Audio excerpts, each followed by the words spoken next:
BMAB M3 level players, which are very strong players. That's why we chose them. And I'm very proud to say that they both took lessons from me over the years. Gary Koscielny is now one of our Backgammon Learning Center teachers, a group that Perry Gartner and I started. That we have a few good teachers like Mochi and Dirk Sheeman and Steve Sachs and a whole bunch of Matt Geyer and Joe Russell, some pretty good players. And very happy to have Gary as part of that group. Ben is the new president of the USBGF. With all that responsibility and all that work, he still finds time to play. As a matter of fact, he played in the BMAB event here and just won it. I don't know what the PRs are, but he had the most wins, and he's just become a very, very strong force in backgammon over the years. I actually taught him when he was in college. He was going to the University of Michigan, Ann Arbor, and I was running some college programs for the USBGF, and I was giving him free lessons when along with some other college kids back then. And so I take full credit for all of his skill. It's all because of me.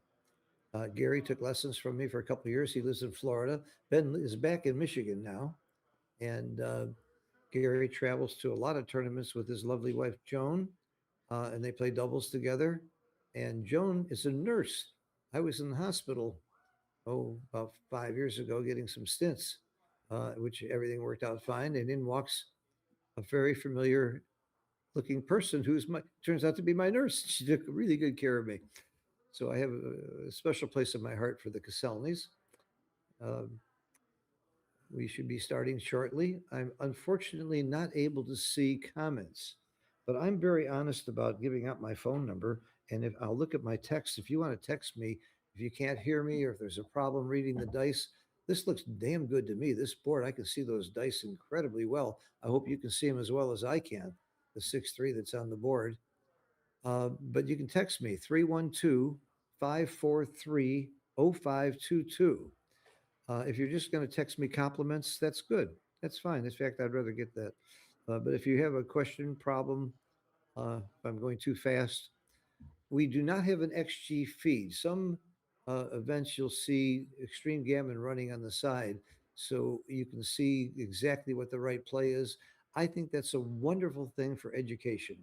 And I think what they should do is take every stream match, run it through XG, and then do another video with commentary explaining, particularly the hard plays, whether they get them right or wrong, and make it it's a very good educational thing for the viewers. Uh, Without the XG feed, it's more about the match. It's more about the fun of the game and the personalities of the players. And my goal is not to substitute XG because I can't come close to that skill level. Uh, but I'm going to try and provide some insights into what's going on for those people who are not quite as skilled in match play, who might not understand some of the nuances of how things change when the score changes, the gammon values and the take points and the strategies that maybe aren't so obvious to a beginner or low intermediate player. And for you open players and top level players, just turn off the sound because you don't need me. Or you can leave the sound on so you can laugh when I make a mistake, because I certainly will make some. Um, the main event starts tomorrow at 10:30. We'll be streaming all weekend with and without commentary, depending on how fast I lose. The faster I lose, the more I'll be doing commentary. I've won this tournament before, and I hope to win it again. And um, I think there's a good chance. There's several really fine women players that are not here today. Unfortunately, there was a conflict. There's a women's only event taking place in Florida that for some reason happened on the same weekend. So we don't have a few of the top ladies players here that would make the game more competitive because they certainly are very strong players. Okay, I don't know what the holdup is, and I'm not going to just keep talking to fill time. Would you like me to tell some jokes? No, I'm just gonna relax and wait with you for this event to start. You can see Gary pacing, and you can't miss Ben Friesen. He's always the biggest guy in the room. I think he's 6'8". I believe he's 6'8". Uh, he's graduate of Michigan. He's a very fine poker player as well as a very fine backgammon player. Gary Koscielny graduated from Princeton with honors, and he was in some kind of finance and accounting and did very, very well. And now mostly plays backgammon and teaches down in South Florida. He's done many lectures to several groups down there, and he's very good. Away from the board, he's one of the most quiet, gentle, nice guys I know. Over the board, he's vicious. He's out to kill you. So I love what backgammon does to people. He's a very competitive guy. He plays chouette in the South Florida group. I played with him many times, and he's a very strong player. Very impressive. Okay, I'm ready. So if you have any questions, comments, text me at 312-543-0522, and I'll try to answer them. I am going to be playing in the Masters and the Open. My doubles partner is another one of my students, Blake Fleetwood, who's probably won more as many doubles events as I have over the years. He is just as smart as I am. You pick good partners. That's how you win doubles.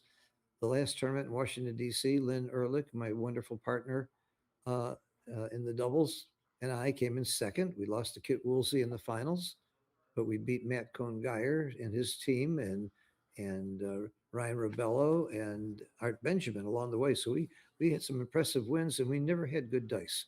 We did it all with skill. Uh, so I'm very proud of how we did coming in second in doubles against people like that is really impressive.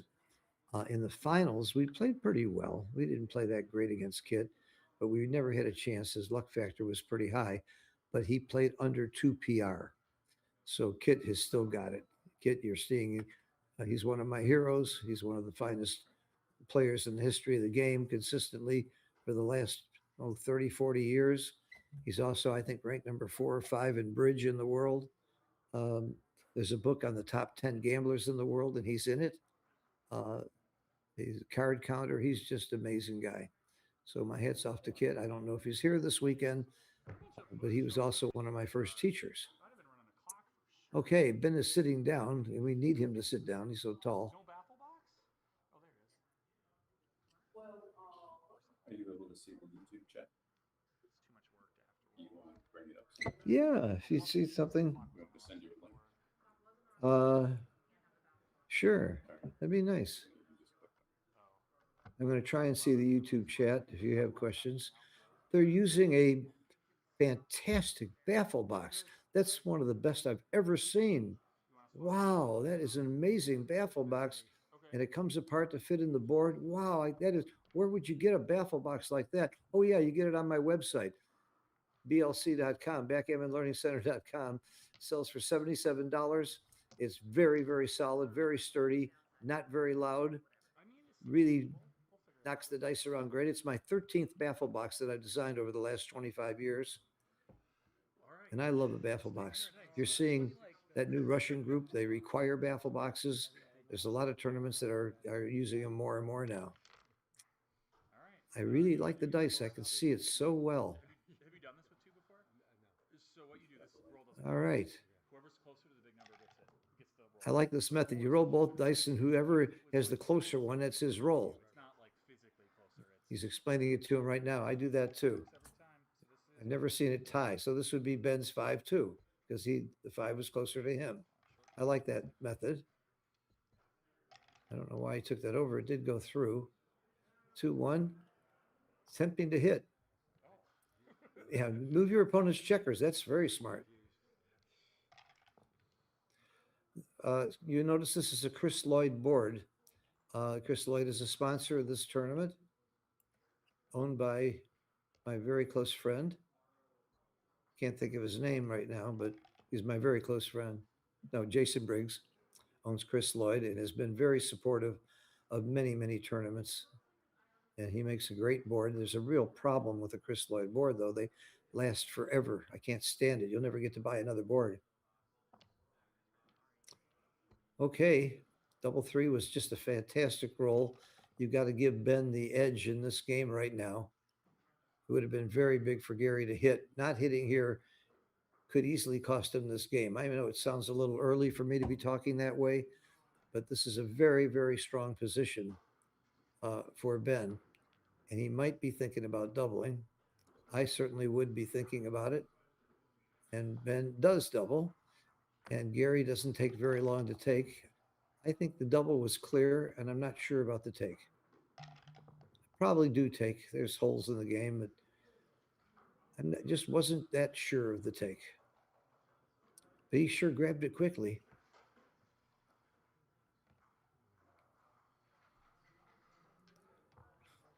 I think this is clear. You have to try and counter prime as your only game plan.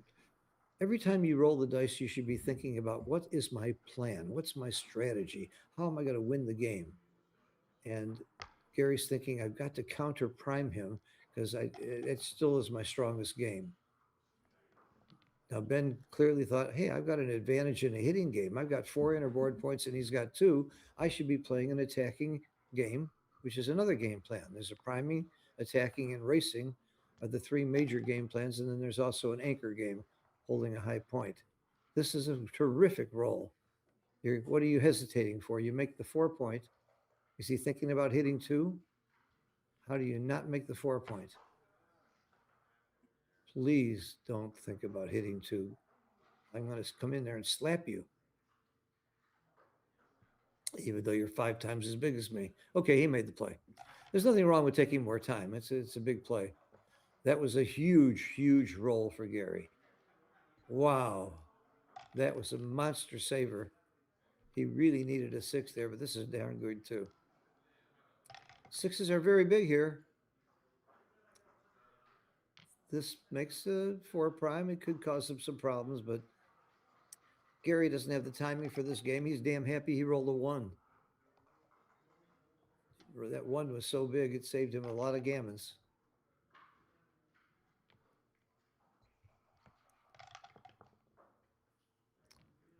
And Ben's happy to come out and not have to crack.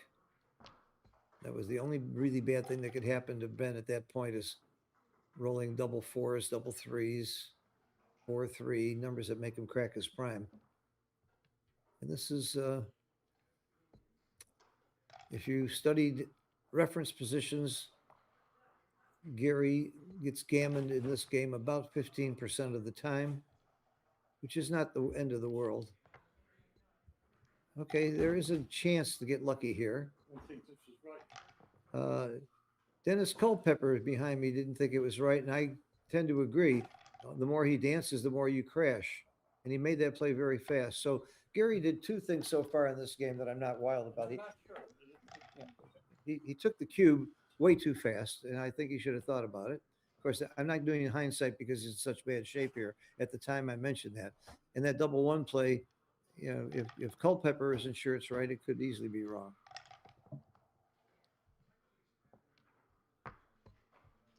That play is good. Or 2, I just take 1 off. I don't worry about being that odd with that board. I would have taken 1 off. He's probably right, but see, 6-5 leaves a double shot now, and I like to avoid the double shot situation. Those plays are very interesting and take a lot of study. And if you really want to learn about it, the best books on it are by Bob Wachtel, In the Game to the End. He wrote it in 1993, and then he wrote a more modern one recently, and they're both great. The amazing thing is the one he wrote in 1993 before the bots turned out to be almost completely right in every way. His theory is terrific.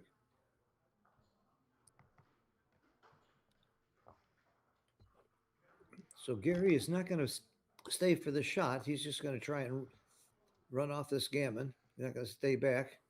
Try and get that 1 checker. Lucky to get that shot, and this does not hit. But it moves a lot of wood and gets him off the gammon. I think you should be happy to get off the gammon in this game. This is one of those games where both players are going to be unhappy. Ben's going to be sorry he didn't get a gammon, and Gary's going to be sorry he lost. But it ain't over. It ain't over. Why wouldn't you not move closer? It's fewer shots.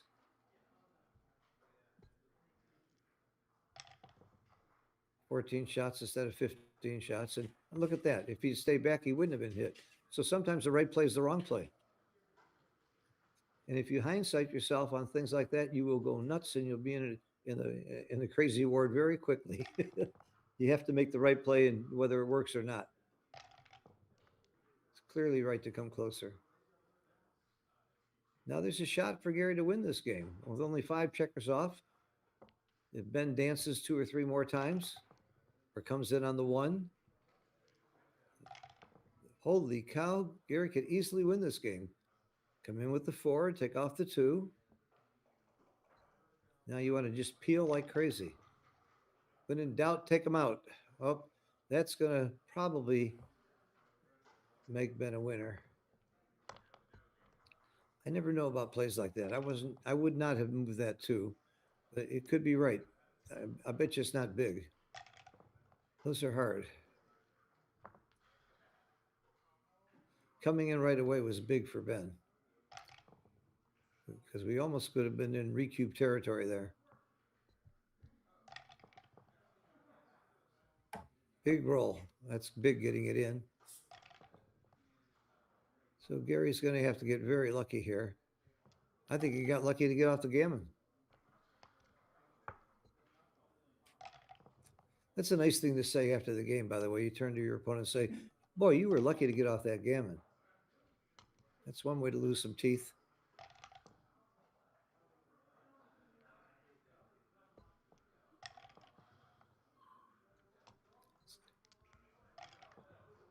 Well, some doubles and some 1s could swing this game. Rolls a 1 and we roll doubles and we, oh, there it is. Okay. Wow, that got close. That got close. Sent you the check. Hmm? Sent you the Well, thank you.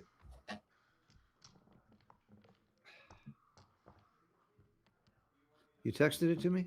Yes. Website. 7-2. Holy cow, Gary could easily win this game. Oh, we got a 90-second delay. That's interesting. Okay. I still don't see the chat on this thing, though. Well, maybe Latte says hello. Yeah, well, what difference does it make if the viewers see it an hour later? You know what I mean? It just doesn't matter. Oh, thank you.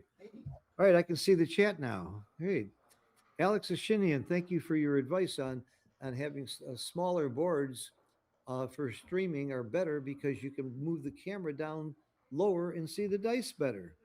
And also non-glare dice, like I believe these are, does well also.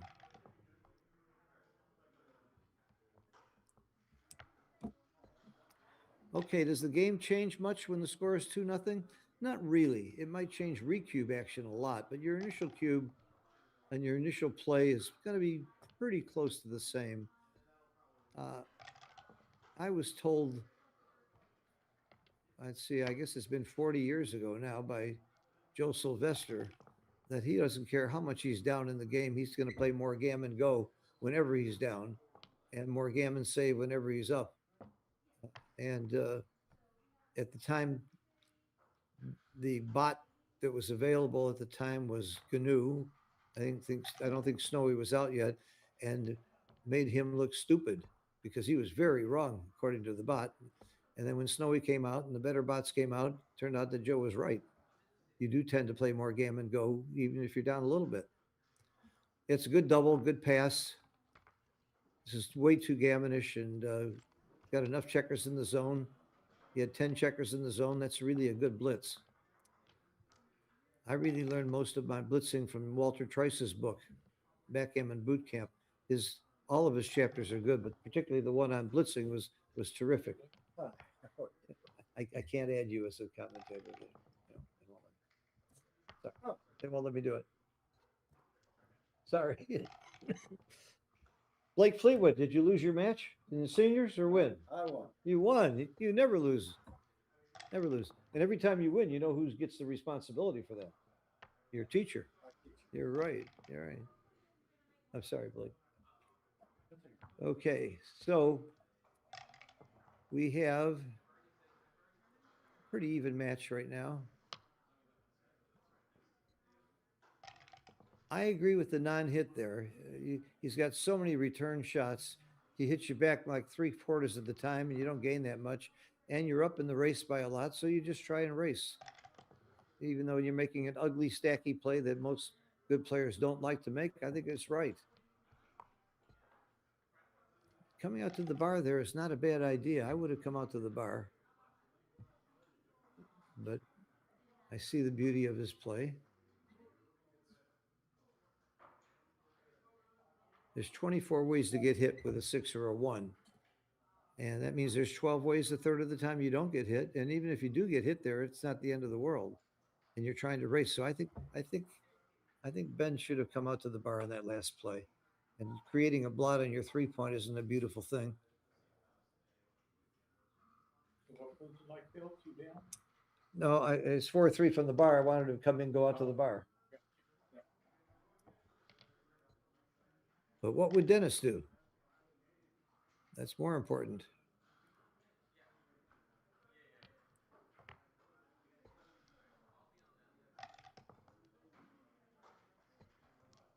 Ooh, that old 2-6 from the bar. That's not such a good, it's not always a great roll, is it?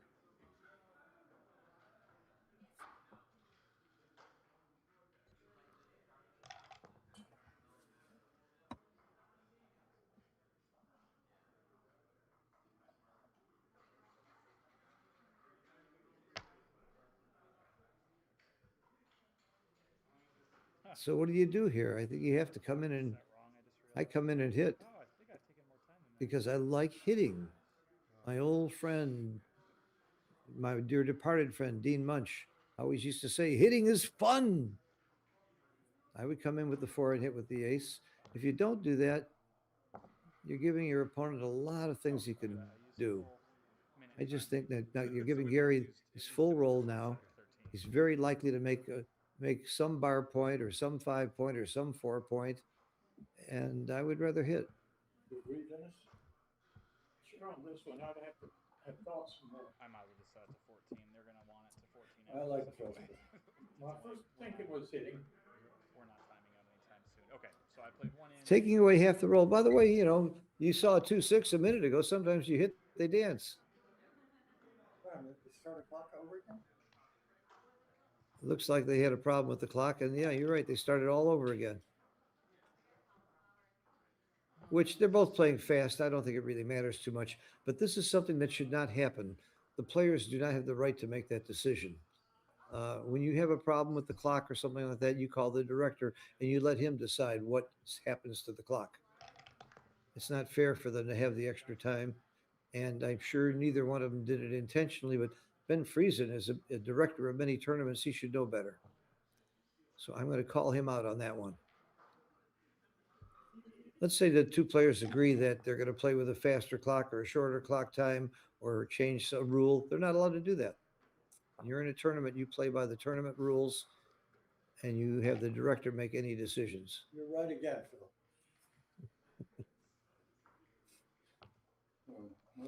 Now, that's the kind of co-commentator I like. Just keep saying, you're right, Phil. Once you write 7 o'clock time after every game, I think that's You're supposed to do that. I do now. In case, if you take a break, you're supposed to write down or take a picture of the clock. But there is a rule that you're not supposed to write anything but the score. But I don't see why anybody would object to writing down the clock time. But a lot of people in the old days used to write down every move and do their own transcription from the written transcription. I think Ryan Rebello still does that, and a few other people do that. And I think that's legal if the tournament director allows it. McGreal used to do it. McGrill, yeah, a lot of people would do that because we didn't have the cameras and the setups that we have now. I like this double, and I like the take. I like what Steve Sachs says. If it's not a take, it's a mistake. Close race is close enough, and there was enough contact to take. And when you're losing 2-1, it does make a little bit of a difference. You should take it a little bit more aggressively. I didn't count it exactly, but it looked close enough to me.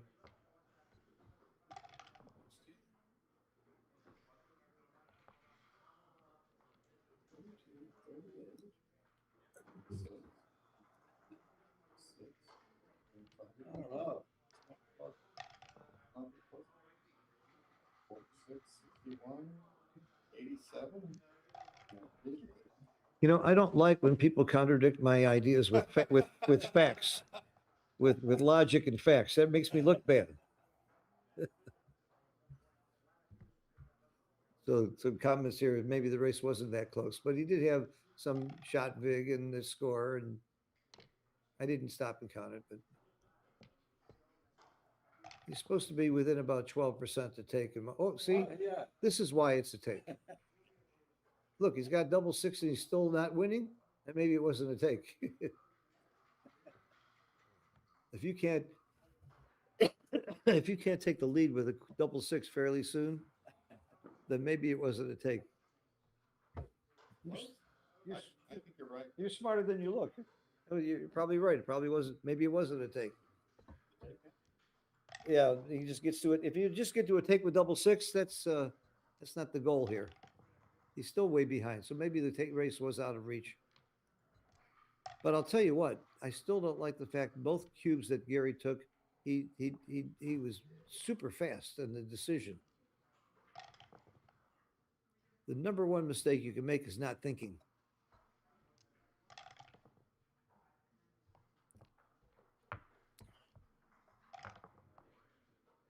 And by the way, they're both pretty equal players. They're both M3s. I would say I would bet on Ben being a little bit better than Gary based on tournament results. Ben has been more impressive and more wins. Gary did win a tournament though. He won a Connecticut tournament, which is no longer was an ABT event, but it was still a lot of strong players in the tournament, and he's done well, fairly well. But Ben's hit some impressive showings in recent years. I like that play off the six because he's playing for doubles. See, okay. 4-2. This is getting close. He obviously doesn't have a recube yet. At this point, you stop using any formulas. You just count rolls. I know that Art Benjamin would use EPC, but I would just count rolls here. Now you got to go to the 4 point. You need doubles to win, so play for the double fours. No. Oh, the double threes works better this way too, and double fours already did work. Yeah, that's right. Double. If I say, well, it's going to be recube unless it's going to be redouble pass unless he rolls doubles. Redouble pass. Oh, He didn't even bother to give him the chance, the joy of turning the cube. I do that to people too. Why should I let him have that much fun to turn the cube?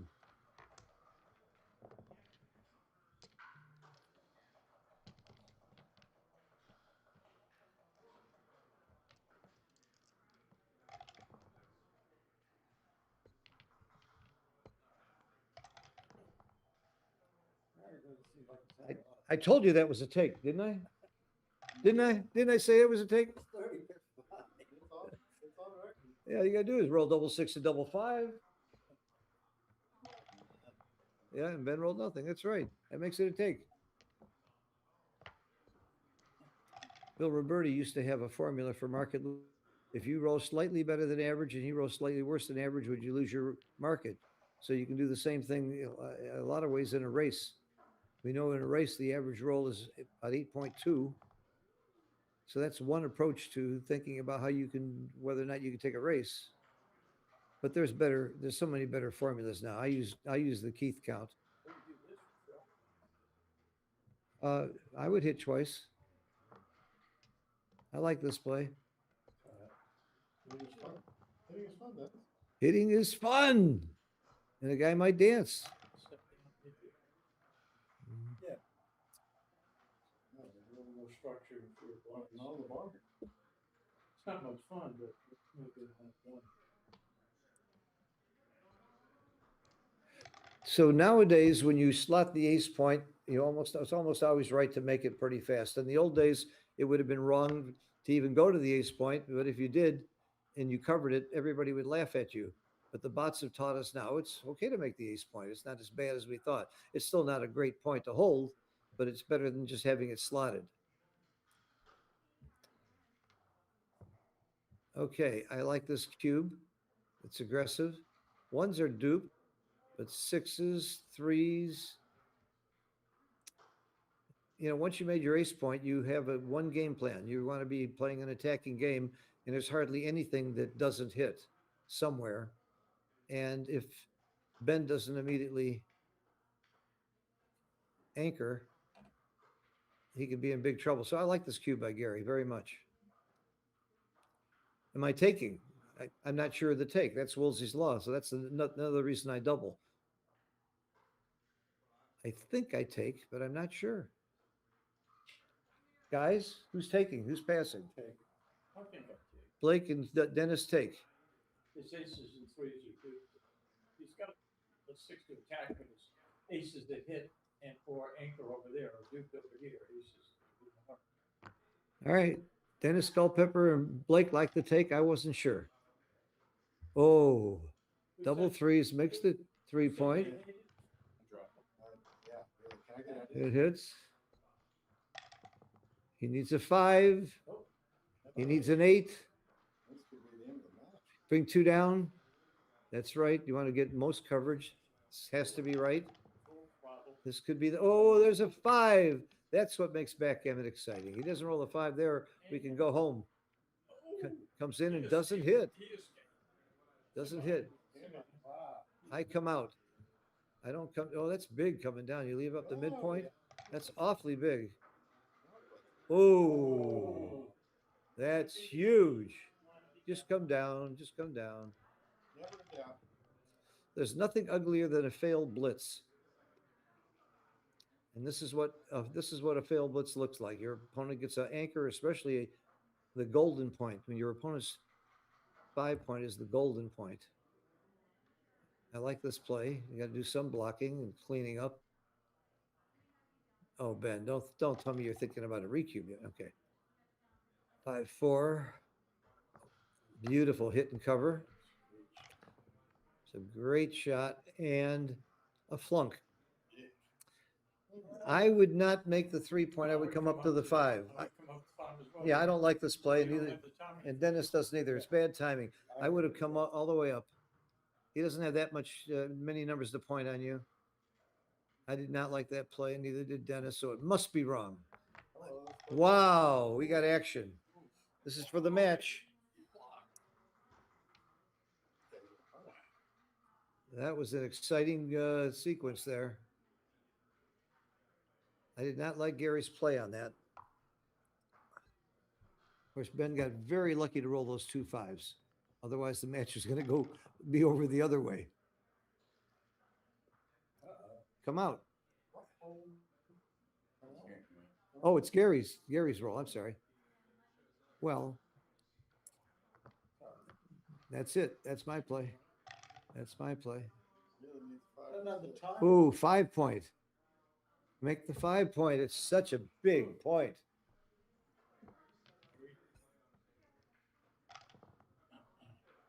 And he never should have made that 5 point. Because he made that 5 point, he got into that kind of trouble. You're not an idiot.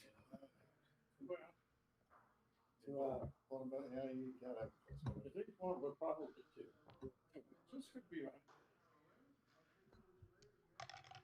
Let's get some covers. Oh, here comes.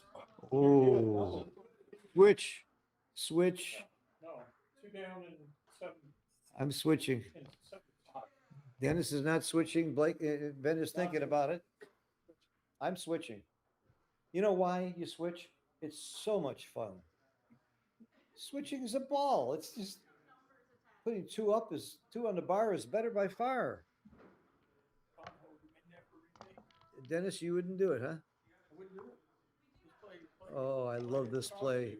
Dennis, I'll bet you that play. Well, we're not supposed to bet money, so I'll bet you 1 kiss on the back of the hand. Oh, okay, a cup of tea. You and I got to bet on that play. No, we didn't agree on something. By the way, I just wanted to go on record here for the world that may not hear it. Dennis is weaseling on this. He's completely weaseling on it because he's scared of me. Dennis has been afraid of me for I don't know how many years. I've never beaten him, but he's always afraid of me.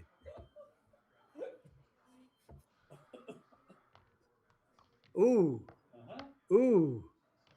Well, you're leaving shots anyway. This is still better to a very aggressive play. Oh, you're right, Dennis. He'll never remake the 5 point if you switch. You were right. He did, but he had to leave a shot in it. Yeah, Good shot. yeah. Have there been an accurate prediction among this group yet?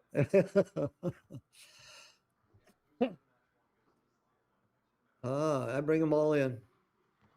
What else you gonna do? You gotta just bring them in. No. Oh, I hate that. You don't need the 7 point. You need the 2 point more. I don't like this. Plus, you have to break the 7 point later. Breaking it now is an advantage. I really don't like that play. And which means I'm probably wrong. Didn't feel natural. This is a much uglier position now. I really don't like it. Pick and pass. Not sure. Could be out. This is not easy for me. No, it's not. This is not easy. Seriously concerned. I mean, he has like 4 or 6 hit numbers. Right? I would pick and pass. I think coming out, even if you don't get hit, it's still hard to bring that checker around. So I would do the pick and pass. I like this play. 1 or 2 dances and you're home free. See? Didn't even look at the banana split. He's right not to, by the way. Banana splits when you hit loose there. And you do that usually when your opponent has a 2 point board. Coming up, starting to look good. I'm more to think about, I guess. Yeah. Now it's going to be very hard. Who's favored in this game? I still think you have to favor Ben a little bit, don't you? I don't know, Gary. I'm not sure. Owning the cube, I'm not sure. Well, the cube doesn't matter. It's dead. Oh, it is. It is. I'm not sure. I'm not sure. All right. Somebody shouts. He missed it. Probably not coming in. Okay, it's 7s, 4s, and 12s, which means that adds the double 3 as well. Double 6. 18 or 19. 5, 6. That takes away that double 3 and the double 6. Yeah. So that takes away those 2 shots right there. It's a little harder to bring it home though when you don't get hit. Staying.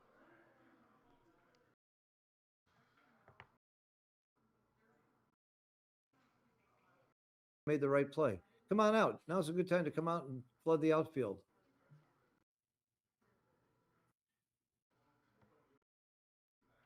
That's right. I would do that and keep it going. There you go. Only that crazy number that we always talk about. 3, 6. I do not leave the blot on the 8. I would leave it. I would clear that out. I would break that out. Yeah, right. This is my play. Maximum cost. This is my play. And don't give him the joker. Because if he rolls it, you got plenty of ways to hit him. Yikes. That makes the point. Makes the 2. Game over. All right, everybody. Good night. It's been lovely. And this is what they call premature elation. Because you can still win from here. I think the computer would say he has about 3% winning chances. The odds of getting a shot, hitting it, and still winning because his board's cracked, maybe 3.5%. So it's pretty good strong position for Gary to be in. Very exciting game. I can't wait to see this in XG. I want to find out just how wrong Dennis was. Come from the back. They had some very interesting plays here. My only criticism would be of Gary playing too fast and making 2 big cube decisions very quickly. I'm going to talk to my buddy about that because he's a teacher and he should be teaching that to his students to take your time especially when you reset the clock and you get 28 minutes to play. Is this the end or is there more? This is the first match of the day. I mean, Match of the 8 o'clock. yeah, they got 32 players. Got 5 rounds. Yeah. All right, nice, well done. 2 very good sports, 2 very good players. Exciting match. And stay tuned because we'll have more streaming. And you know what? I'm going to work it out. I'm going to have somebody do commentary with me. I don't want to lose my voice. I've got several people volunteering. I think you were the first volunteer, weren't you? Well, I forgot your name. Josh. Josh. Yep. Josh asked to do streaming first. So the next match, why don't we have Josh? And I'll take a break. Dennis or Blake, are either of you available? You're both great commentators. I'm going to leave for a minute, but I'll be back. If Blake, if you want to hop in there, They may call me for another match. Oh, you got a match. But I can. Well, I'm gonna let Josh step in. He was here first, and he asked first. And I'm going to run I back have to to play a match. I'll be back. We'll see who comes back. Play tomorrow? Josh, what's your last name? All right. I don't care. I'm bad at. I'm bad. Ask the director. You guys should make that Yeah, decision. yeah. Should I ask the They director? told us they have to play another match. Dave. We do it tomorrow. No, they told us we have to do. Just check with the I just director. realized that. Right, just told me I Chat, told he you answered a tomorrow. couple of our Okay, questions. what time tomorrow? Check He his did? dates, but I What's was going on looking tomorrow? I don't see anything on my stream. He didn't like the switch. I don't see. There's nothing on mine. Oh, I got to go down, not up. Okay. MCG did not like the switch. What the hell does he know? That they call him genius because he called himself that. He's the only one that calls himself genius. No, he is a genius. I agree with Matt. Well- I said it on the record, no switching. Well, all right. So Dennis was right one time, No, he wasn't. but he's probably right. If Matt said it was wrong to switch, I love the switch. Alex Ashinian, the baffle box is much quieter than its designer. I resemble that remark. All right, so I will let you know soon. We'll have another match. Stay tuned and be watching all weekend.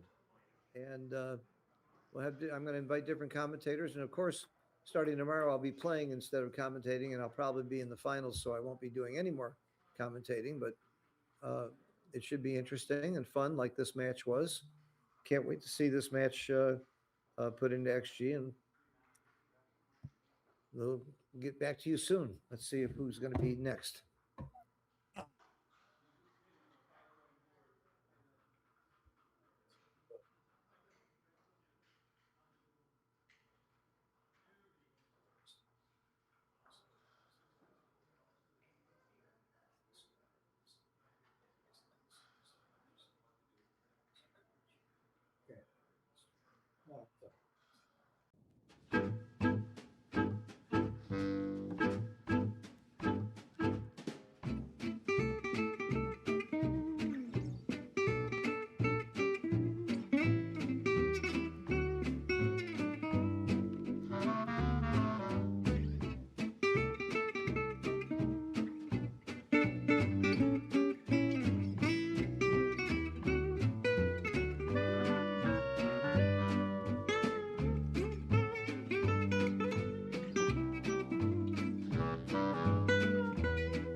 this smaller board.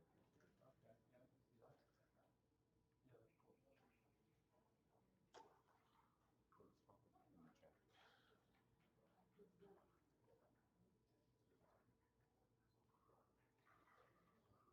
I mean, do you want to put us on so you don't have dead air? It's up to you guys. If you guys want to sit and talk, I can do that. I'm quite sure Phil is happy to talk, and I'm happy to talk with him.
All right, we're live again. Josh and Phil. We had a hiccup in our last match that was about to start because Saeed decided he did not want to be streamed. And I think a lot of people get nervous when they're streaming. No doubt. I play better because I think everybody's watching me. So I like to be streamed. I actually had my first live streaming match this past tournament at the Cherry Blossom, and I was extremely excited about it. Did you play under 12? I did. I played under a 4. Actually. Under a 4? Yeah, I Oh put my it through God. XG, and Okay. I did a dance. Let me be honest with you. I don't know who the hell you are. I met you once or twice. You're new to tournament backgammon, aren't you? This is my first year. Yeah, This is your first year. You came out of nowhere and you're playing under 4? Where the hell did you learn to? Once. Okay, but still, that shows you know the game. How did you learn to get so good? Were you reading books or playing online? I actually, some of the first articles I read were by you. Okay. I went to the BKGM website Uh-huh. years and years ago when I started reading articles, and that's what I did. I went to articles by topic. I was picking topics that were interesting to me, and a lot of articles were by you. So you're self-taught? Well, I'm not self-taught because I rely on articles. I've watched plenty of videos, instructional videos, read books. That's what I had call a private self-taught. lesson, You didn't but- have a coach. You didn't have a teacher. Well, I had a couple of private lessons. I had one private lesson by Mark Olson, and then one recently from Steve Sachs. I never heard of either of them. Yeah, well, they were big, many years ago, but nobody Yeah, really knows who yeah. they are anymore.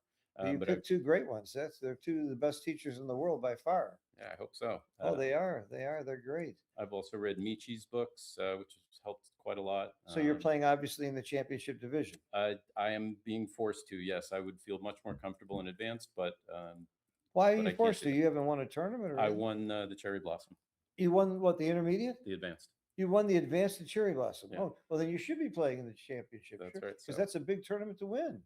Yeah, I was very happy with it. Yeah, well, you should be. It was easily the best backgammon day of my career. Well, your career is 1 year. Damn, that's nothing. What's the best day of your backgammon career then, or one of them? That's easy. I was asked that recently. I won a few tournaments, but the one that I liked the most, I won the Michigan Summer Championships. Maybe it's 20 years ago, 15 years ago. It was the biggest tournament in the United States at the time. And I was playing Mike Senkowitz in the finals, and he was formerly #1 giant in the world. And I actually outplayed him a little bit and won the tournament. And that was my biggest win. That was very exciting for me. Then there was another year where I had the most points ever in the history of the ABT. I won the first 2 tournaments of the year and came in second in the third tournament and scored incredible points and ended up second that year to Neil Kazaros, who had the best year he's ever had. So that was a great year too. So that year I came in second in the ABT. Another year I came in 5. But those are both very, very big wins for me. Some of my biggest wins I can't talk about because they were money games. Sure. No, they never They have. were very exciting games too, but they weren't tournament play.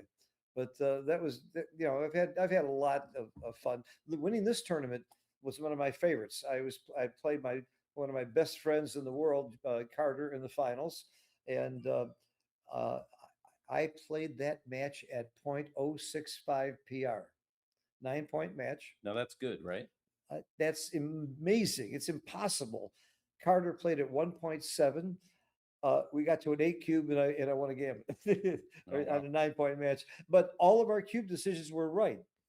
But what really hurt me is that we hedged. So, there's good news and bad news. Hedging to me seems like the wise thing to do in general. Well, you know why you hedge? I think the prize money in backgammon tournaments is too top heavy. I think it should be spread out more evenly. Mm. And that's why most players hedge. The winners are getting a little bit too much and we should spread it out more. Now, this is one tournament where they do. Because Jeb and I had this conversation many, many years ago. Jeb Harton started this tournament, Paul's father, and we're very good friends. Jeb was one of my ex-students and now one of my teachers. We worked on that. We talked about it. And he said, "Look, let's make more people go home happy. At least get your entry fee back if you make it to the quarterfinals and the winner isn't going to miss a couple $100 here and there." And I really like the way Jeb does it. And there's a lot of things about this tournament I like. He does a great job. Excellent. This is my first time here. It is the Charlotte Invitational, by the way, in beautiful Charlotte, North Carolina. Paul Horton is our tournament director, Jeb's son, and Graham Bryden is bringing you the streaming right now. I am Josh Isaac. This is, of course, Phil Simborg. I'm going to check the chat. Let me see if we have any. All right. If you have any questions or problems in the chat, let us know. I think the quality of seeing the dice and the quality of the board, this beautiful Chris Lloyd board donated by Jason Briggs and the Chris Lloyd Company is great. Very visually attractive. I am answering people in the chat. They're wondering if we have more games. We absolutely do have Yep, more we'll games, have more action. backgammon. We're just waiting for them to get them in there. Don't go anywhere, or at least go somewhere, but leave the volume on so you know when to come running back in with your popcorn. And let's pay close attention to that amazing baffle box. Wow, was that a great baffle box? I have never seen such an amazing baffle box. How can I get a baffle box like that one? Well, you might see me. I've got a couple with me, or I make it and design it, or you might go to the backgammonlearningcenter.com and you can buy it for $77. It's got adjustable screws on the bottom to adjust to any board. They took them off for this board because it doesn't work when you have those grooves in there, but it also comes apart in half with magnets, so you can put it inside just about any normal size board. And it's my 13th design of baffle boxes that I've made over the many years. I had no idea you were so bad. But You were so baffling. I'll give you a good baffle box story. I told you about my favorite win in Michigan. Right before the tournament started, I was sitting with Bob Coca, who is a giant and a far better player than me. And he wanted a baffle box. And my baffle box then sold for $40. He says, "I'll make you a deal." He says, "Give me the baffle box free and you can have 40% of my action and I'll take 40% of your action." So now you know the rest of the story. I won the tournament. Anybody would have told you I made a fantastic deal for $40 to trade 40% with a guy who was a giant and I was a nobody.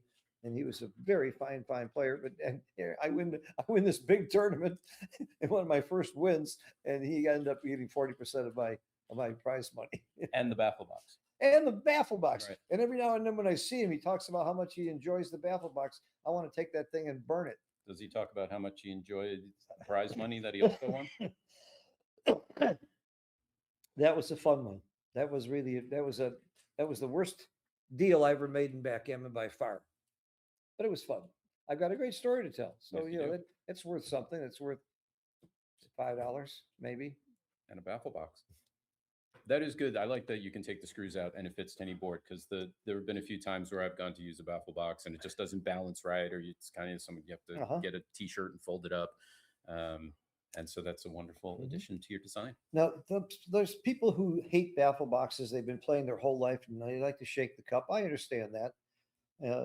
Change is a hard thing to accept, but the idea of not having dice on the floor, not having cocked dice, not having to worry if your opponent is shaking the dice properly or not, if they're leaving the cup properly or hitting his hand, all that stuff that you have a problem with the cups has gone away. I think a baffle box should be required. My good friend Malcolm Davis, when he was in Texas, ran a shoette there all the time. In fact, I used to go down to Dallas a lot just to play with him in the shoette. He had two baffle boxes, one on each side. I was going to suggest that. That's my only. I agree with you absolutely everything about the baffle boxes. My only reservation is when you're watching on stream at a glance or doing transcription, it's tough to see whose turn it is because the dice row is on the same You're side. So if you have absolutely one on right. each side, that's wonderful. Several times in this last match, I had to look at the clock to see which That's side right. was ticking. Yes, That's how I try and find out who's rolling because you can't tell when they're on. I would like to see two baffle boxes. I'll sell twice as many. I think that's a must. You're giving away your secrets, by the way, with looking at the clock running. That is the pro move. Uh-huh. All right, waiting. Maybe we could go play a match. You want to go play a match on the I'm not going to play a match with a guy who plays under 4. You know, you beat me the only time we did play. It was in my first tournament in the Open Division in New Orleans, and I got to play you. Uh-huh. And so I was much more remember nervous that. than I I would be remember, now. And I think you played well that match. I don't know if it was recorded, but I was impressed. You recorded it. You sent me the transcription. I did play fairly well, but yeah, it was an exciting match. I was very down in the match, I remember, and then you recubed me to 4, even though you were well ahead, and I took it. And then I was almost at the point of gammoning you. I saw you squirming a little bit in your seat, I must say, and I enjoyed it. I always squirm because I have a problem with my stomach. You know. Oh, I thought it was. It's not backgammon that makes Oh, me all squirm. right. Yeah. No, I thought it was because I was going to win, but then I didn't, and you held on. So it was, but it was very exciting. All right, let me look at the chat. Any questions? Let's see, Phil, can you please show us the trophies from the event? They look very unique. The trophies are in the other room. Perhaps we will show you. Well, we got time. You got time? I'll be right back. You want to go get Why them? not? All right, Phil's going to go not? get the trophies. They want to see it. I can see it myself. You might want to bring a cardboard box with you to haul them, or someone help you carry the table. I don't know how is he going to bring all the trophies in He's here? gonna take a picture. Oh, he's taking a picture. All right. That's my guess. I think that's a better solution. All right, we are waiting, hanging out. Who's with me? Who's in the room? Dennis Culpepper, I know. Dave Kemp, Dave Kentler Blake Fleetwood. and Blake Fleetwood. We have a room full of amazingly talented backgammon people to give you streaming and information. I actually did commentary for both of your matches, in 2 of your matches, not both. You had more than 2 matches. Today? No, in the Cherry Blossom. Oh, You okay. were on fire. You could not miss a shot. You were Yeah, I had some good dice. you were sniping it. Obviously playing extremely well too, but that was when I stepped in. I don't think you lost a point for the 3 hours I was on there. It was impressive. What match are we waiting on here? We are waiting on the next match. We don't know what that is. They're anxiously trying to figure it out now. We have AI and algorithms and the nation's top scientists working on it right now, trying to find the optimal match to bring you. There are a couple of subpar matches that they were going to put on the live stream, but they said, no, our viewers are too important and too cool, and we will not subject them to that. So they are looking for the absolute cream of the crop, most amazing match, or in other words, the next available match really is all they're looking for. Just anyone. They're out on the street handing out flyers. They're trying to get anyone who even knows what a backgammon board looks like to come on in and play a backgammon match. Here's Phil. He's got the trophies. Oh, this is the Coolwood trophies. I told them that I might be bringing these back or I might not be. The sponsor of this event is a wood forestry company. So in their honor, a lot of the main trophies are made out of wood. I hope you can see this okay, but they're really interesting and different. And I personally have won a couple trophies in my life and don't save them unless they're really unusual and interesting. And I think this is something I would certainly save. Very nice. So there we are. I told them I might bring them back. I'd like to just keep them. Yeah, you can hang out. You want to leave them on the table? We can. So All right, we're waiting for GL Harvey is going to be our next match against the winner of another match that's just about to finish. Do you know GL Harvey? I don't. Do you? He's a Canadian. Excellent. He has one of the best jobs in the world. And he makes a lot of money. Obviously, he drives a beautiful Bentley that says backgammon on the license plate. But I would love his job. Anybody know what he does for a living? He's a good player. Drives big ships around. He drives yachts, private yachts. He transports yachts. If you want to bring your yacht from Canada down to Florida or down to South America, GL Harvey is the guy. I'll have to get his number for you because my yacht is He used tied to up. be a roofing contractor in Texas. Is that right? That's right. I thought he was a Canadian. He was a roofing contractor He lived in Texas? Houston, I think. In Houston. Wow. Hey, quite an interesting job, though. What's my line? I drive yachts. That's a nice one. I've been on a few private yachts. I was just on one recently down in Peru with one of my students, a beautiful 80-footer. We spent the day playing backgammon out around Lima, Peru. It's about a month ago. And you came back here? Yeah, what am I doing here? That's part of the fun of backgammon. I get to go to places all over the world and join people like that. And I've been in a lot of private jets and yachts, and it's just been a great ride. I'm very glad I gave up commercial real estate, which was boring as hell compared to the life I'm living now.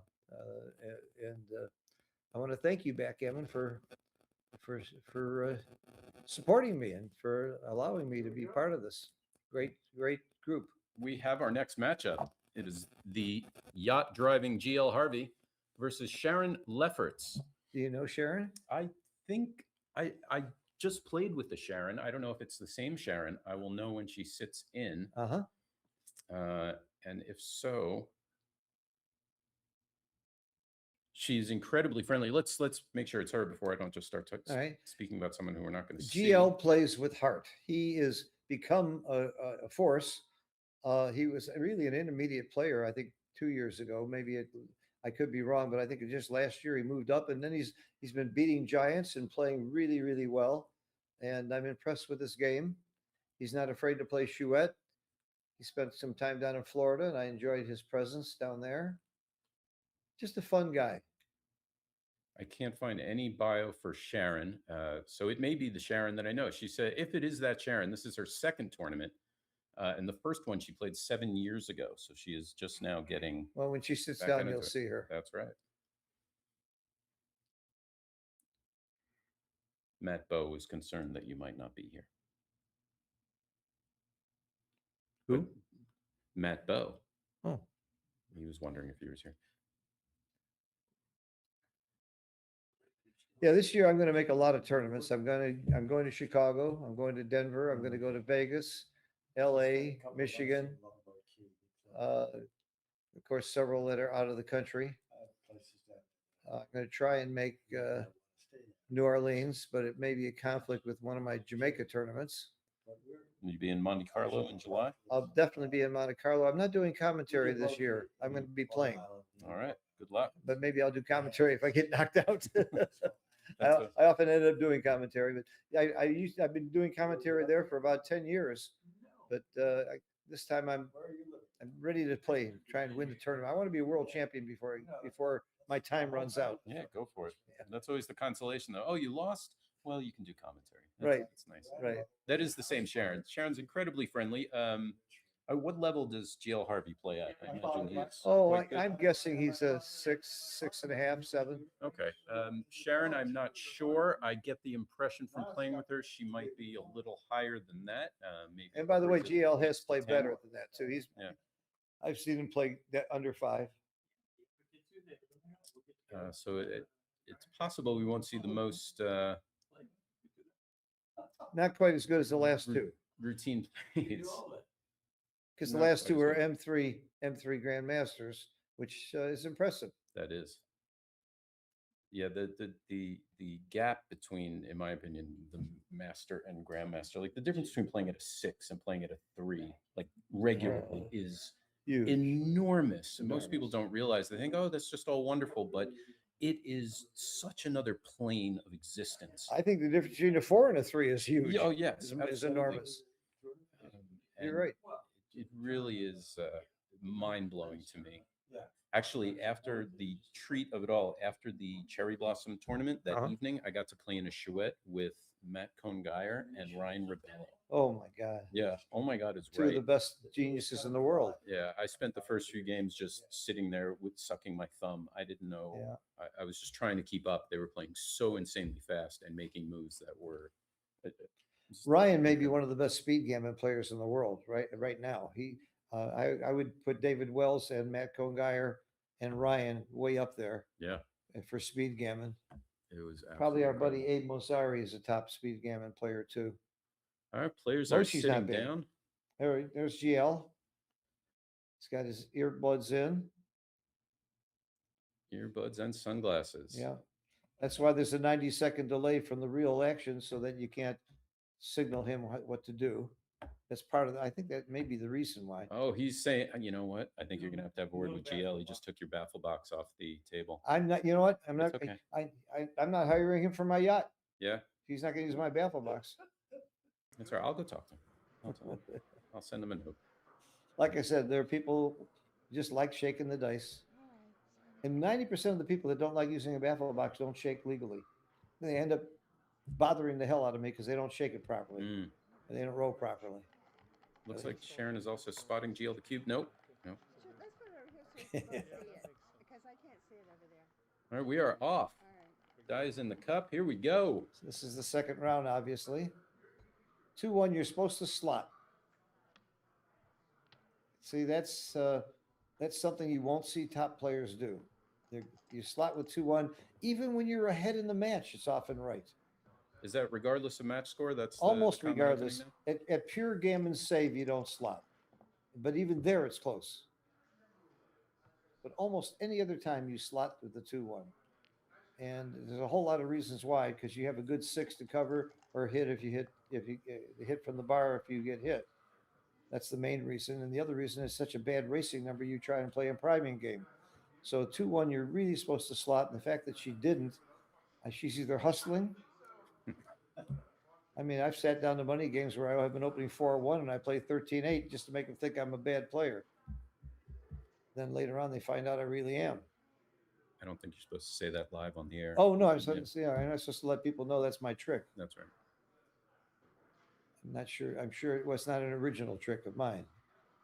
6-3. Gabby Horwitz is famous for doing stuff like that. 6-3. Is he considering the hit coming in? He is. He did.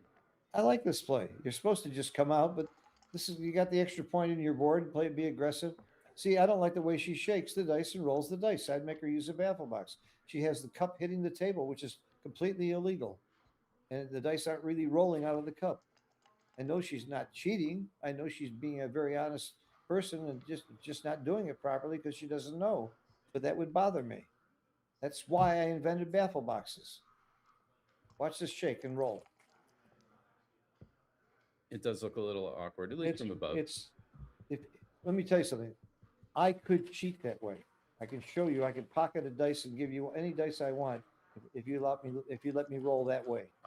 She's not cheating. I know, but it's still wrong.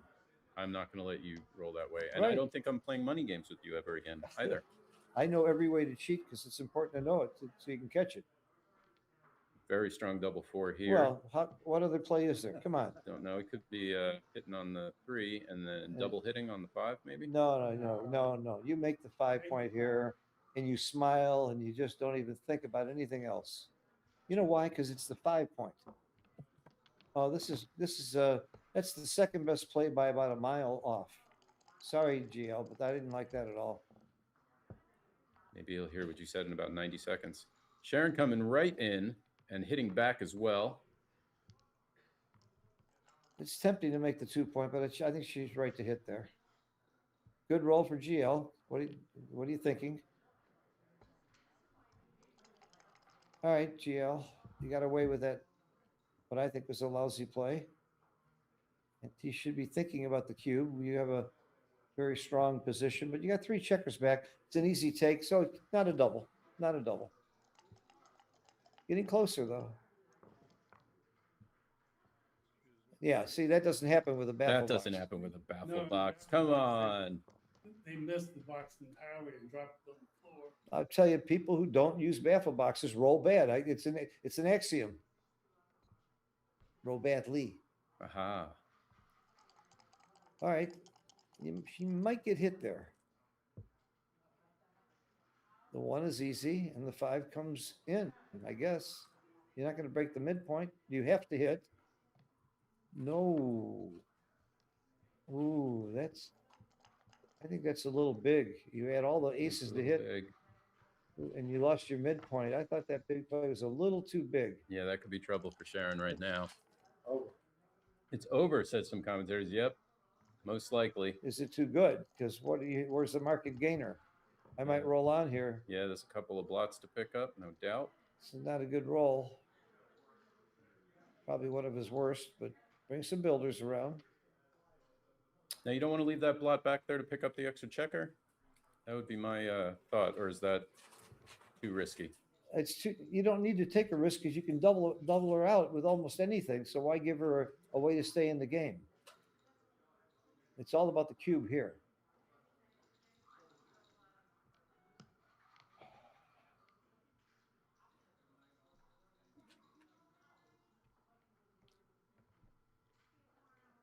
He rolled pretty quick. I guess, did he think he was too good instantly? Or did he not think he was good enough? I mean, he just rolled quickly. Yeah, my guess was he was thinking it was too good. If I'm not sure if I'm too good or not good enough, I double. Sharon desperately trying to get in right away does. Can clean up one blot. I think it's still a cube and a pass. This is a double pass to me. Rolling on. An undoubled gammon at this score is not worth that much. It gives you an extra 7% equity in winning the match. It's just not worth that much. Oh, Sharon not taking the extra checker off the ace point. Maybe she's afraid of getting attacked. There's the cube. 3 checkers back on your opponent's ace point is usually a pass. Now you tell me. I made that blunder today. Not always a pass, but I would pass this. What would Dennis do? Dennis would inhale deeply. Probably pass, says Dennis. What would Blake do? I'd pass also, which just convinced me he was playing on, but because he thought he was too good, waited till this game got worse before he said, "Cute." 5 out of 5 players agree it's a pass. I thought he was too good as well. He had one straight and 6s or whatever. It's hard to lose your ability to double. It's called market gainers. It's hard for your opponent to have a situation where they could take. Oh, we have a follow-up comment to the 2-1 from Alex. He says, when trailing even away, 1 away, post Crawford, you split. Split? He said that is, and MCG confirms that is the one exception for the 2-1, I think, that we were discussing Oh, earlier. if your opponent has a free drop, you don't give them. That's a different thing. If it's 1 away, 2 away, is that what? Yeah, if your That's what they're opponent has saying. a free drop, you don't make the big play because it makes it too easy for them to use or not use the free drop. There's no upside. They just kick the board sideways, which is a little irritating, but Alex is also making very clear the rules for shaking. Shake it up and down 3 times. Roll so that both dice tumble across the board. Make sure the dice do not touch your fingers. For a clarification on the rolling rule. that's exactly the way I wrote it when I was chairman of the rules committee for the USBGF when we first formed the USBGF. Chat right there. Thanks. Alex is just, thank you, Alex. You're really have become such a great asset to Backgammon and all your streaming and all the work you're doing and your 2 books. I recommend his books as well. Hit and down. I would pick up like that. You picked up? I would have come down. 6 are too big. All the shots from the bar are too big. But you didn't roll a 6. Good point.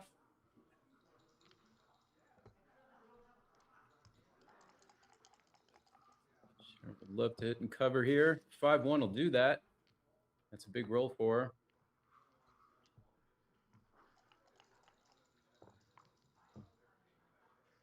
Coming in is good and coming out is better. You don't want to stay there and get pointed on or hit loose when you're outboarded like that. You just got to come out. And the other reason you come out is what other six do you have?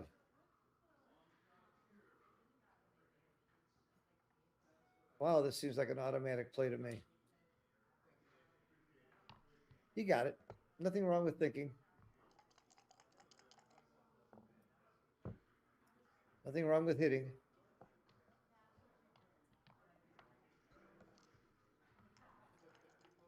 He needs to perform here. And he does. He came in, but the 4 is ugly. And at this score, I'm tempted to double. I'm doubling here. She didn't even hesitate. Oh, I was doubling. Now she's going to be very sorry she didn't double. think about it now. You can switch there. You didn't need to hit loose. And made a big difference. She's not even No, slowing not down to even think thinking about the about it. double. I Yeah. do remember playing with her. She was not quite as cube savvy as the talent in this room. Uh-huh. I would certainly remember that. Well, Dennis Culpepper and I would have doubled almost every roll here, even from the bar. From the 4, with the 4, she found it. Oh, there it is. She found it. Waiting for the dance. Wait until he can take. It's called weavering your opponent. Why double when they're going to pass if you can wait and make them take? That's a really good theory that'll cost you a lot. That's called a weaver. I think she is hustling. She's hustling him. He might take it now. It was such a clear pass before. It's still a clear pass. Your cheating skills have been challenged, by the way. Carib Taino says in the break he wants to see you roll 6-6 3 times out of the cup. I can't roll 2 6s. I can roll 1. See, I only pocket 1 dice in the crook of my little finger and lay it down. I haven't figured out how to do it with 2. But there are people who can. I promise you. I've seen it.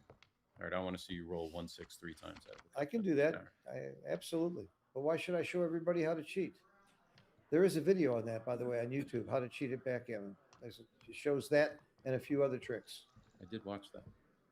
I've gotten real good at moving the checkers with my elbow while I reach for the dice. Yeah, he wears a pad on his elbow. Right. I think it's a tennis elbow, but there's other things going on. Right. Right. We're moving on. We're tied 1-1. 6 away, 6 away. Be careful for the double backgammon. I mean, no one's really thinking about that, but it's a thing. You're right. I don't think about that. Yeah, no, I wasn't thinking about that either until it happened to me. And now I think about it. Gio's looking strong, making the 5 right away. Sharon Very good says, I am response. also strong. 2 down and unstack and make a good point. And there's a double fence.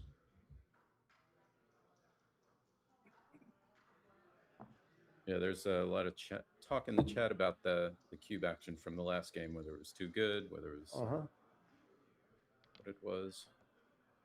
By too good, we mean that if you double, your opponent's certainly going to pass. And if you don't double, you're not going to lose very often and you win a lot of gammon. So why give up that opportunity by giving the cube? So that's what it means to be too good to double. But in match play, there are some scores where you can be too good to double and your opponent can still have a take, especially if they're behind in the match and gets rid of gammons. Sharon just trying to come up safely, but she can't with the 6-5. Has to leave a shot. This is a pretty big roll. Pretty big miss.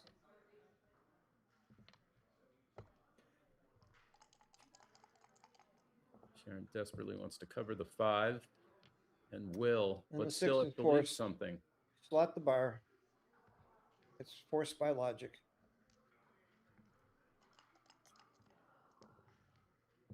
Puts a little spice on it. Oh, you can see it in the elbow. And that's the game. That should end the game if he makes his bar point. Unless she comes in with an ace. Big response. Oh, this Does is the not worst even coming. worse. Now it's probably too good. Oh, it didn't stop and Oh, think. didn't even think about it. Didn't Slammed even it down. give it She to- doesn't think about it. It's all over. Wow, that was quick. Well, she was right not to think about it, Yeah, but she's he okay. should have thought about being too good. How do you, let's say you don't even hit that checker, you can still almost always double her out the next roll. I'm pretty sure that was too good also. But one thing that I said in the last match too, and I talked to Gary about it between matches, at least you stop and think about it. Don't just Yeah, don't just react. yeah, I heard once you should take at least 12 seconds to think about it. I mean, that's your delay. It costs you no time. Good point.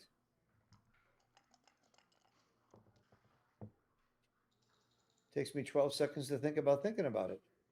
That's usually why I'm bad on time.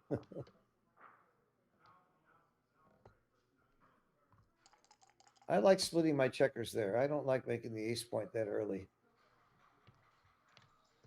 Not that dangerous to keep them spread, and making the 10 point is not much of a priority. Oh, that's a Ooh, big good shot. 6-4. Good shot. She could have made it.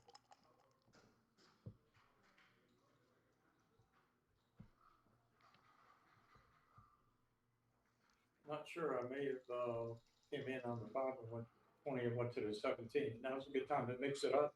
You got the better board. Now you're just leaving a double shot with not many return shots. I may have came in on the 20 and played the 24-18. So And 18. so Dennis like playing out to the bar point, the 18 point. I was also thinking about coming down to the 7 point and playing real big. This play I didn't like either. It's a double shot with no returns, hardly any returns. I'm not sure it's a double though. I know it's an easy take, so that's why I'm not sure it's a double. Do you lose your marker when you hit? Most of the time, I'm not sure you do. So that's why even with the hit, I don't know that you're getting a pass next time. So that's why I wouldn't double. The problem with this play, even if you get missed, it's hard to get into the game. But if you play 24-18, there's a lot of plays that get you a high percentage of those plays will get you a good point somewhere, or at least a direct shot at another block. Yep. Well, the 24-18 play though scares me about getting hit twice. Well, you have a direct shot at another block. You're already losing the game. I got you. That gives you a direct shot at another block. So the third time you have the second shot back. So it is thematic early in the game to go out to the 18 point a lot with your sixes. It's so often the right play. I agree with GL not doubling here. You're right, Dennis. Well, not because of the roll. It's just Sharon would love to anchor up right now. Yeah, no, no. Oh, again, leaving that third checker on the ace point. I don't think she's learned to associate that with a severe pain in I'm with you. I'm with you. in your spine. Josh, I agree. I would have played 24-23 with the last ace. Yeah. You don't want three checkers on the 24. And now the cube comes. And I'm not sure it's a take. So I'm sure it's a cube. She also hasn't learned the lesson about dropping when you have three checkers on the 24. Yeah. You make two interboard points here? No, I would have made two interboard points. Unstack that 6 point. Well, GL doesn't play with a baffle box. You can't expect him to understand these things. Look at the three. Bring the two down. Going to suffocate as soon as he makes that 8 point. Dennis is not like leaving the checker on the 24, and neither do we, and neither do you, most likely. And I like Dennis's term. You're going to suffocate down there. Yeah. You're going to get squashed in there and suffocate. That is a severe backgammon term. We have cracking, we have splitting. I haven't heard suffocate yet. Yeah, that's a new one. Attribute that one to me. I like that. You have a suffocating position. It's a great roll. Now, what are you doing? Oh, 6-2. I thought it was 6-1. Yep, no. I thought 6-1. I thought she missed the hit. I saw 6-1.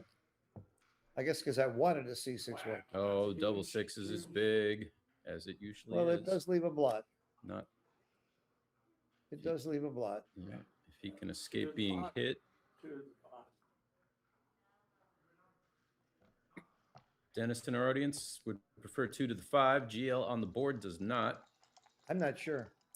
I like not having to clear that point later. Sharon does not get the hit, hesitates at moving up the anchor. Not.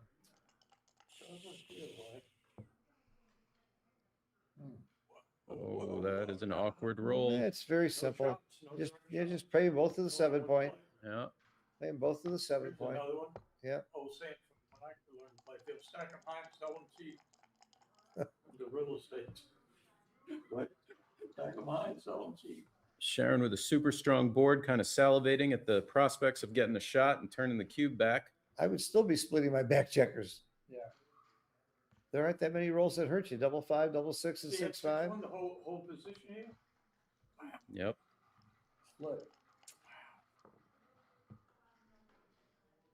4-1, still not the best. That's a big improvement. Yes, it's not bad to get a checker on the 5 point there. It is a big improvement. Make the 2. This is fine. I might have made the 2. Big roll Yeah, here. a There's few a lot awkward of bad rolls. Yep. And that's That- not one of them. That's a great roll. Yeah, do it slow. Make it more painful. That's about my pace of play. I don't think you would like playing with me. I was gonna say, does it go Lot of there? real estate. That's what I was gonna say. What is that? That's an illegal play. He's considering the illegal play, but the rules of backgammon probably won't allow that. But you moved it here. 1, 2, 3, See, 4. pointing. And she's pointing out that the number 4 is not a 3. It has to go. All right. Okay. There we go. He's found the legal play. It's hard to tell because the colors. She was a little confused. Yep. She's not used to seeing 12 checkers on the 7 point. Double 4 is nice. She'll come in, come around.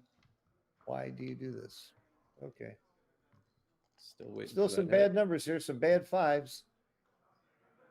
That's a good It's a number. great number. It's a very good number to get a builder there. Now there are fewer bad 5s.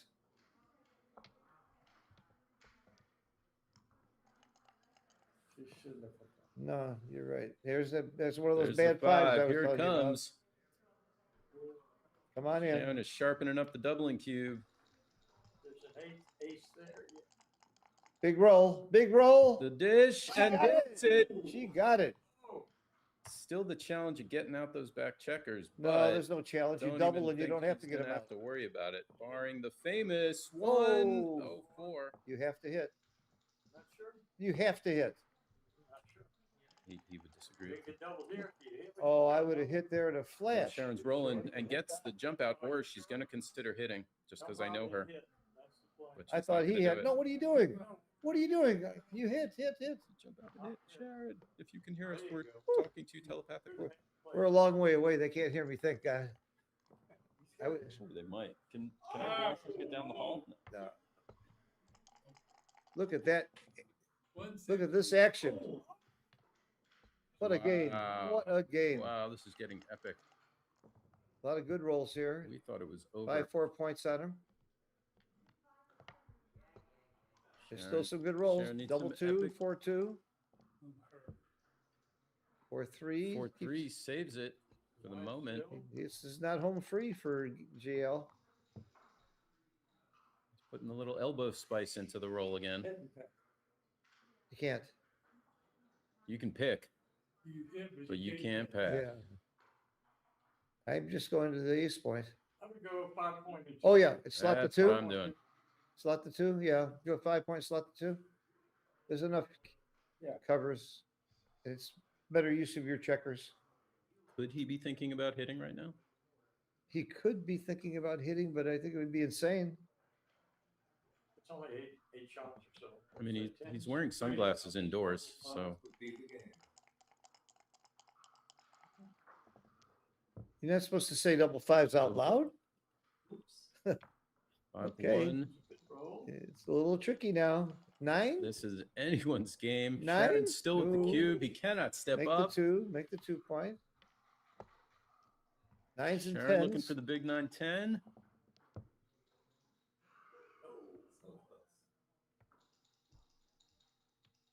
3-1. It's a game of inches.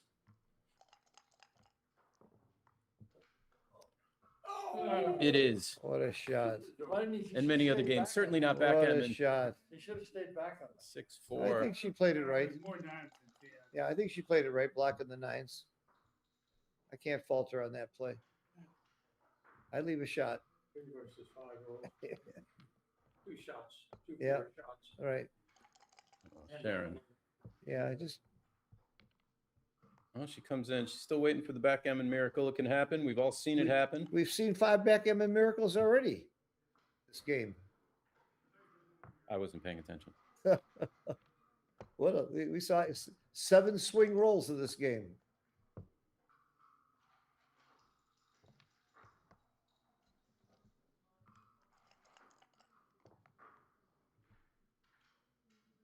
Take them both off the 6 point. Oh, a little kink in the armor. Yeah, it's very little. Very little. That's how it starts. Double 6, double 5. Oh, there it is. Time to 6, go. 2. Okay. And we'll see if the dice gods smile upon Sharon. Yeah, she had this game won 4 times, but GL won it 5 times.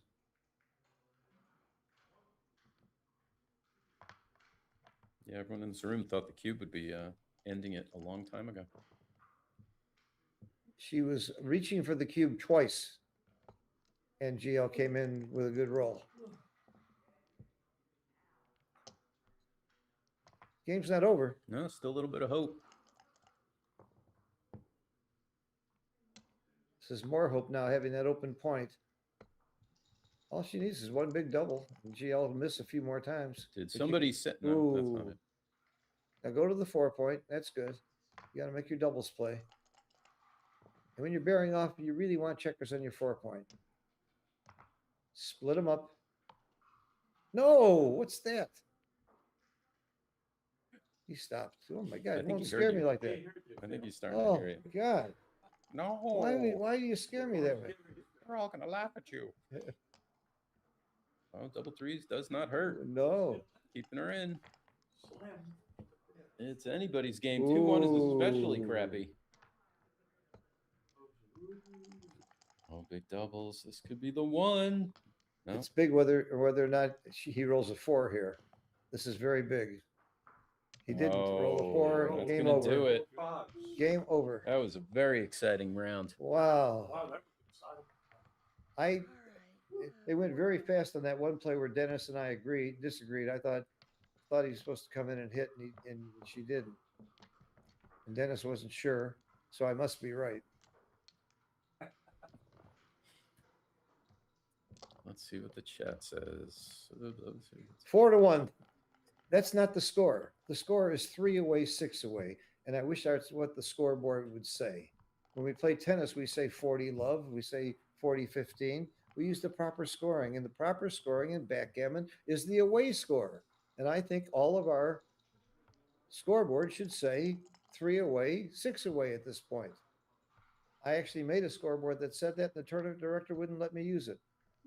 Said I was doing a computation. I totally disagree with that.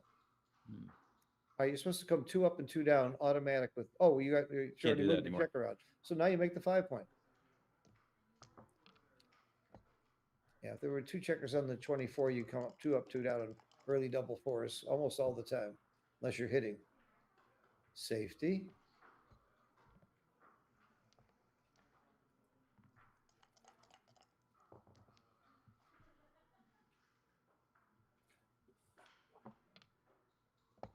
I like that play.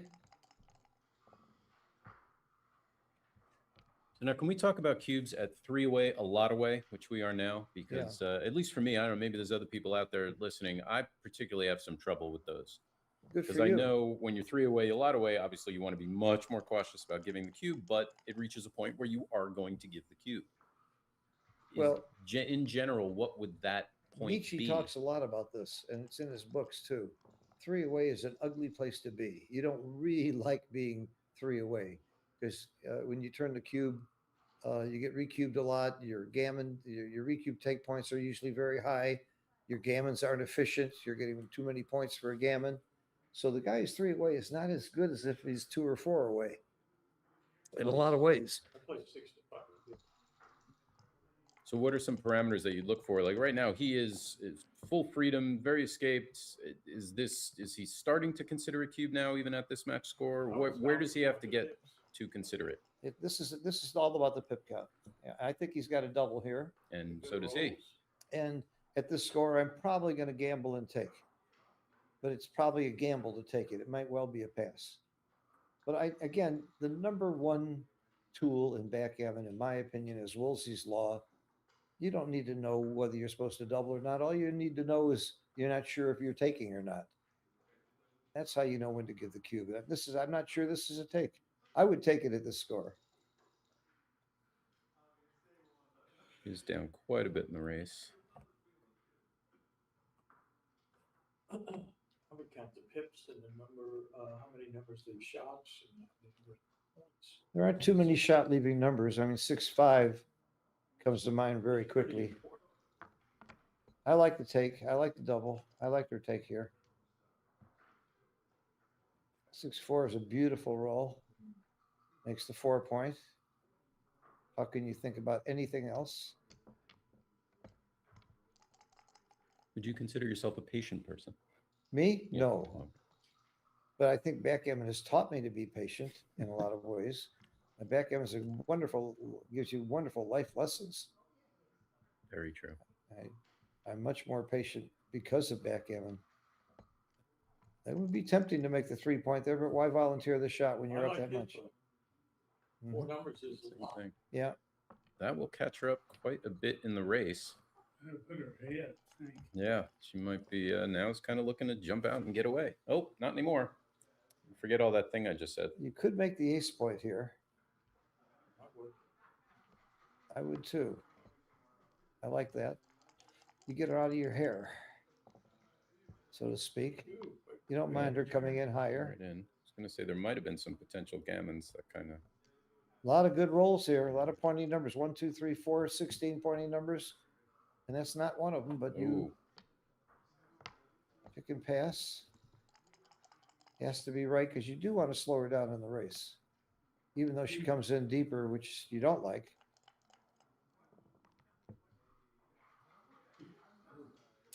I'm making the 3 point. No, that's now you have to clear that point. Locking her in. Oh, maybe right because of the race. Yeah, maybe right. MCG seems to like the take, although he's not sure at the score. He says which play was that? the take. take for the double. Yeah, I would have had to get a 15.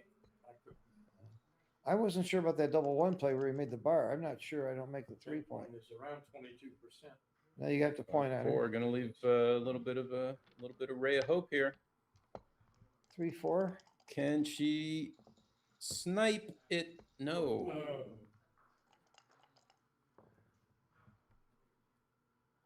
This is a little awkward, but I would volunteer a shot. Not a direct. Not a direct shot. I'd volunteer an indirect shot. You volunteer. I go to the 2 and the 5. You can leave nothing. But Leaving nothing and putting all those checkers. Bill's play. Yeah, I don't like this play at all. Could be right. I don't think it could be right. Yeah, might be asking for trouble later. Definitely. And your opponent's on the bar is a good time. Plus, your alternative was bringing him 5-3. in so deep. Is he leaving one now, or is he clearing the 6? No, you leave a shot. You played it safe before. No, this is the right play.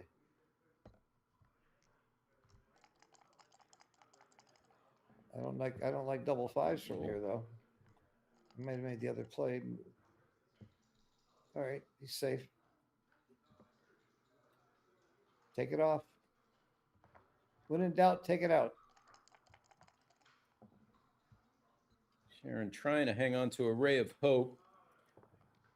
Desperately needs to win this one. There is her ray of hope. Here it comes. Big dish now. Sharon's going to reel back, shake him up, 13 numbers hit. and spit out the wrong thing.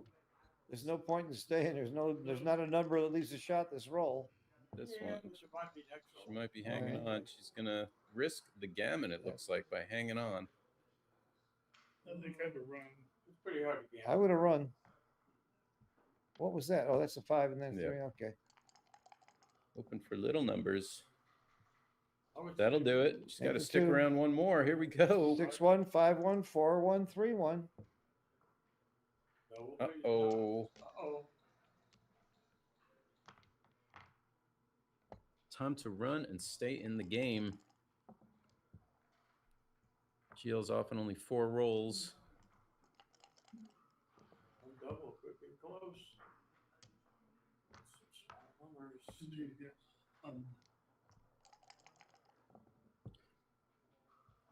That's good enough.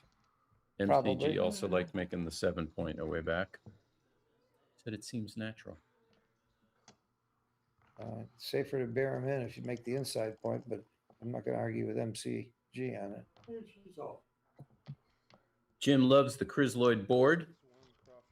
It's a very fine board. They're the sponsor, and very generous of Jason to sponsor a lot of tournaments and a lot of people in backgammon too.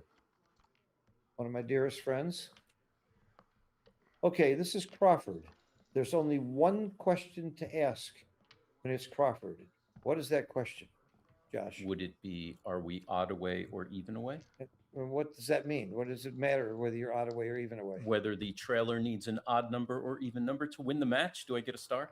No. Oh, I don't The get a star? answer is, do you care if you win or lose a gammon? That's right, which is determined by whether or not it is Yeah, an but odd. you didn't go far enough. Oh, I'm sorry. The extra credit. Does it matter if you win a gammon here? Yes, this time it does matter if you win a gammon here. Right, because you're an even number away, and a gammon will get you one game closer than if you don't win a gammon. So you should be playing gammon, go and gammon save, but not too drastically that way because of the score being that far away from the end. Now do I get a star? Now you get the start. All right. I knew you knew the answer. You just didn't say the words. Do gammons matter? This is true. I'll give you $10 then.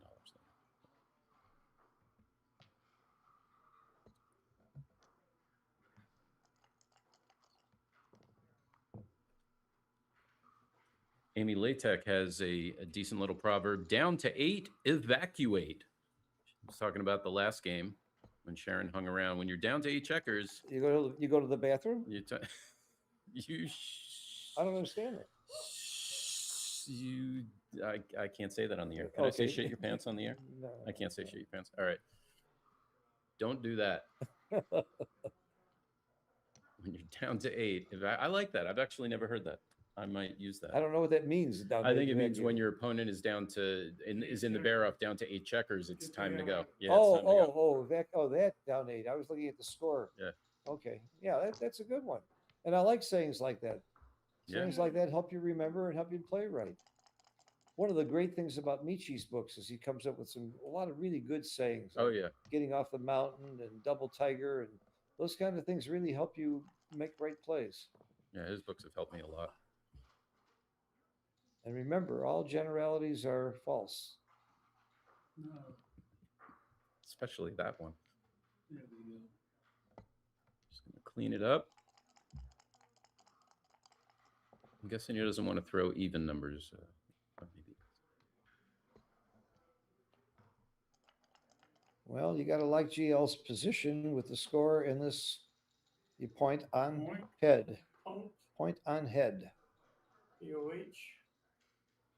We made him a bet earlier to see if he could win without using any of the yellow colored points.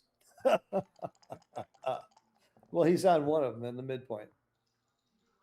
That's cute, Oh. though. That's a cute idea. Think you go up. Not sure. The race isn't there.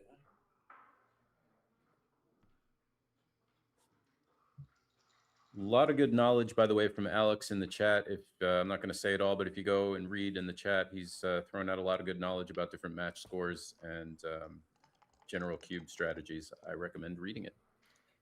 Nick Blazer wrote a very good book on match play, too, that I think is worth reading. Art Benjamin just gave a lecture in D.C. and highly touted Blazer's book for match play. What is the title of the book? I have no idea. I think it's 7-point match or how to play a match, something like that. I haven't gotten it yet myself. It sounds like one I'm sorely in need of. Sharon looking to escape here.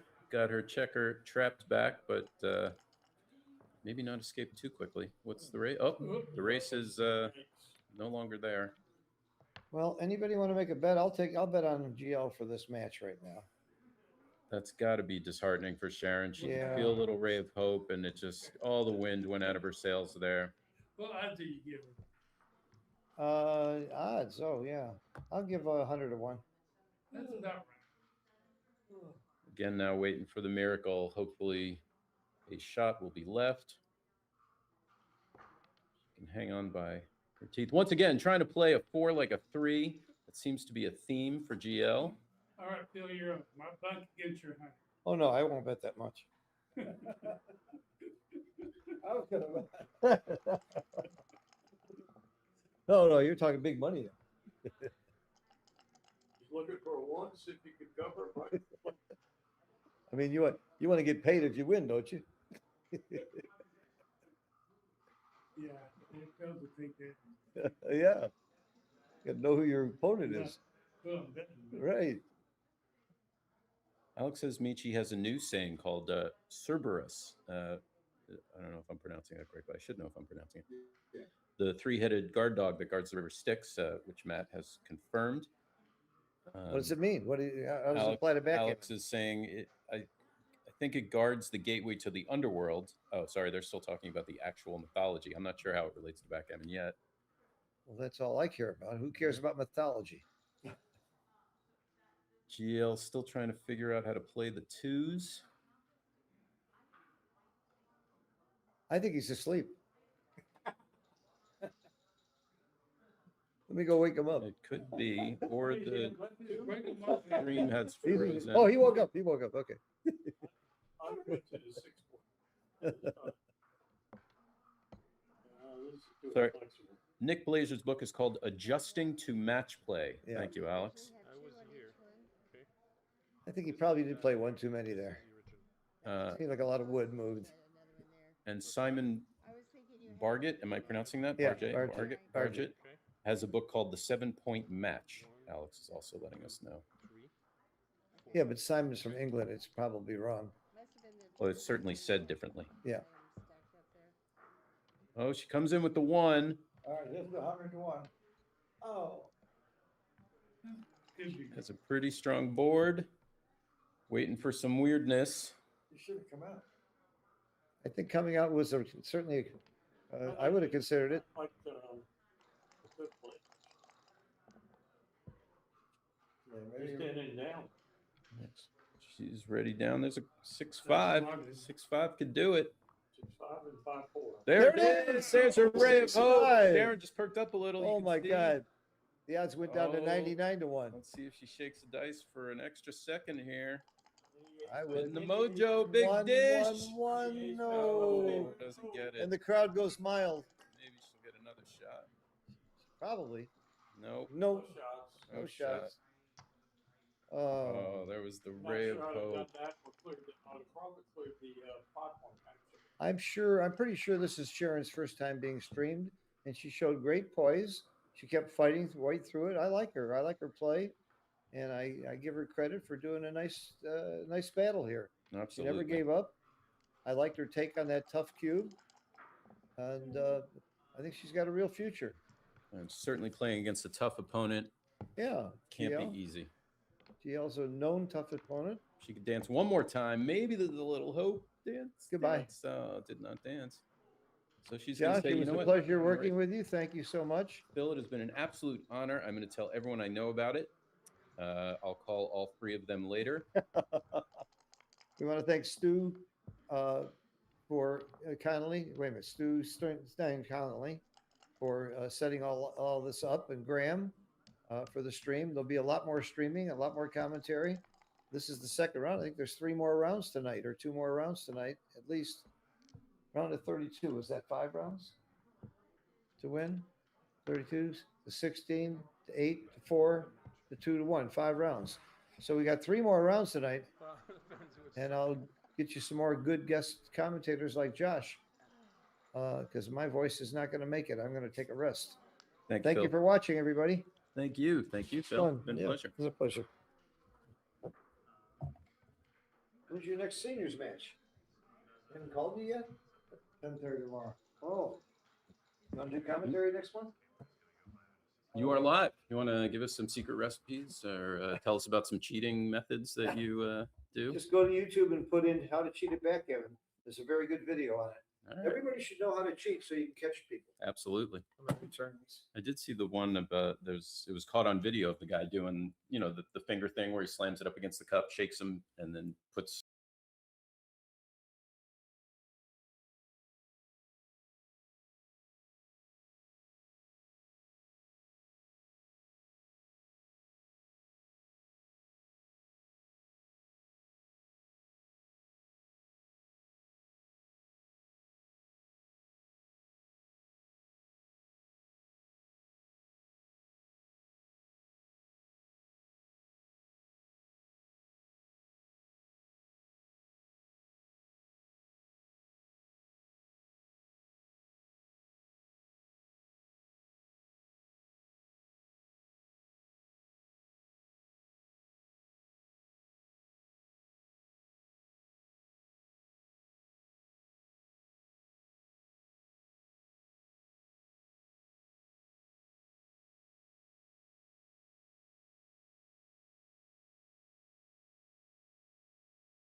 he's like, "Gee, how can I He's got a cool job. Yeah. I think Phil was telling us about it. pick you up?" Okay. And then 2.5 years I was on the yacht. Terrific. Yeah, Terrific. it was awesome. Yeah. GL, hell of a match. Hey, Congratulations. thank you, Hello. I'm Josh. Josh. Nice to meet you. Nice Josh. to meet you. Any words of wisdom about the match we just I witnessed? rarely have words of wisdom, so you're not asking the right guy. But I think I got lucky. I had never played her or seen her at any tournament. So This is her second tournament. okay. Yeah. She seems very assertive and everything. I concentrate so much on my side of the board, that I don't try to lose energy evaluating my opponent's play. The only thing that I usually notice, and I didn't notice that because the score was a little lopsided, is usually I'll notice if somebody makes wrong cube decisions, with scores, 2 away, 4 away, or something like that. There's a cube I gave when I was up 4-1 that I'm not sure I should have given. We were talking about that with 3 away, a lot away. Yeah. And my idea was she drops it, I'm 5, so I can go gammon go and so forth. And she took it. So you weren't So expecting her to take it. You kind of I don't think I would have taken it, Yeah. but she took it. I don't know. I won't assert that I have that much knowledge and stuff like that. But to me, the fact that she took it, I was fine because I think I counted the race like 1 or 2 turns before, so I was keeping track in my head of the count, And I'm okay to do that, but I'm not too crazy about doing that because it takes a lot of my RAM. I don't know if you understand what I mean. Absolutely. So if I do that and I keep the count, then I don't think I evaluate my position properly and so forth. But I think what happened is I counted it and I was X ahead and we both rolled about the same thing, but I was in a better position. And then I gave her the cube, and then I think, and I was aware of the score and everything, and I know that I'm losing a little bit of gammon vig and so forth, but my idea was she drops it, I'm 2 away, so I'm playing gammon go, that was that cube. So I don't, it might have been a mistake. I mean, it wouldn't be the first one, and probably one of many that I The did. consensus in the room was that you had a good double. Yeah. And that she probably had a take, but there was Yeah.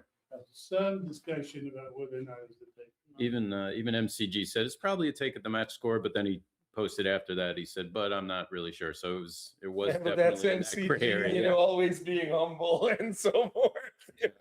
Could be. I would take his opinion to the bank most of the time.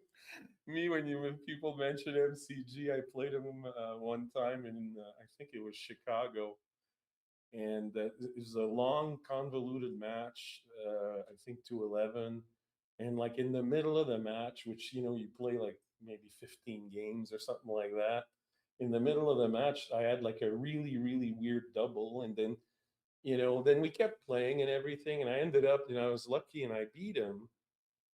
And I told him, I'm like, I really wasn't sure about that double. So let's look at it. We didn't film it or anything like that. He opened the board and he put the exact position, and I'm like, yeah, I'm outgunned here. With mental horsepower. I'm like, I can't. Who was this you were playing? MCG. Yeah. Yeah. He's amazed me with that as well. He'll just set up an exact there's- position. Well, chess, that's like chess players, super it. prodigy that remember, You look at Magnus, there's a documentary, they're on vacation, he's sitting in the corner. It's like, what were you doing there? So I was just replaying some of my matches. That's it. I'm like, what? Just no There's a more. story about Mochi. One of the players wanted to know how much he thought he had done. And he says, well, I'll get back to you tomorrow. Came back the next day and had the entire match entered into XG Without having it filmed. No film, no notes. Yeah, I've heard about that. Guy transcribing matches with no video. Just out of Just memory. Like, remembering the moves. you know what? And you're like, you have to play these guys. Another thing that happens very often is, like I read all the books and all that, and you sit down and you're playing the guy that writes the book Isn't that that you're an- studying. You're like, gosh, I played John O'Hagan one time in the Minneapolis last year. I'm sitting down and I get the cube and I'm evaluating it with, John O'Hagan's law. Oh, yeah. O'Hagan's law. And then I raise my head. I'm like, do you realize how disconcerting it is to, I'm using a law that's named after the guy I have to beat. And then the best advice I've ever had about that is Harvey Cohen telling me, he says, Gio, and he told me that like 5-6 years ago, and it's true because like you go down to Florida, you play against Perry Gardner, you play against these guys that are just like phenomenal players, and he just says once you sit down, it's just the next a-hole you gotta beat.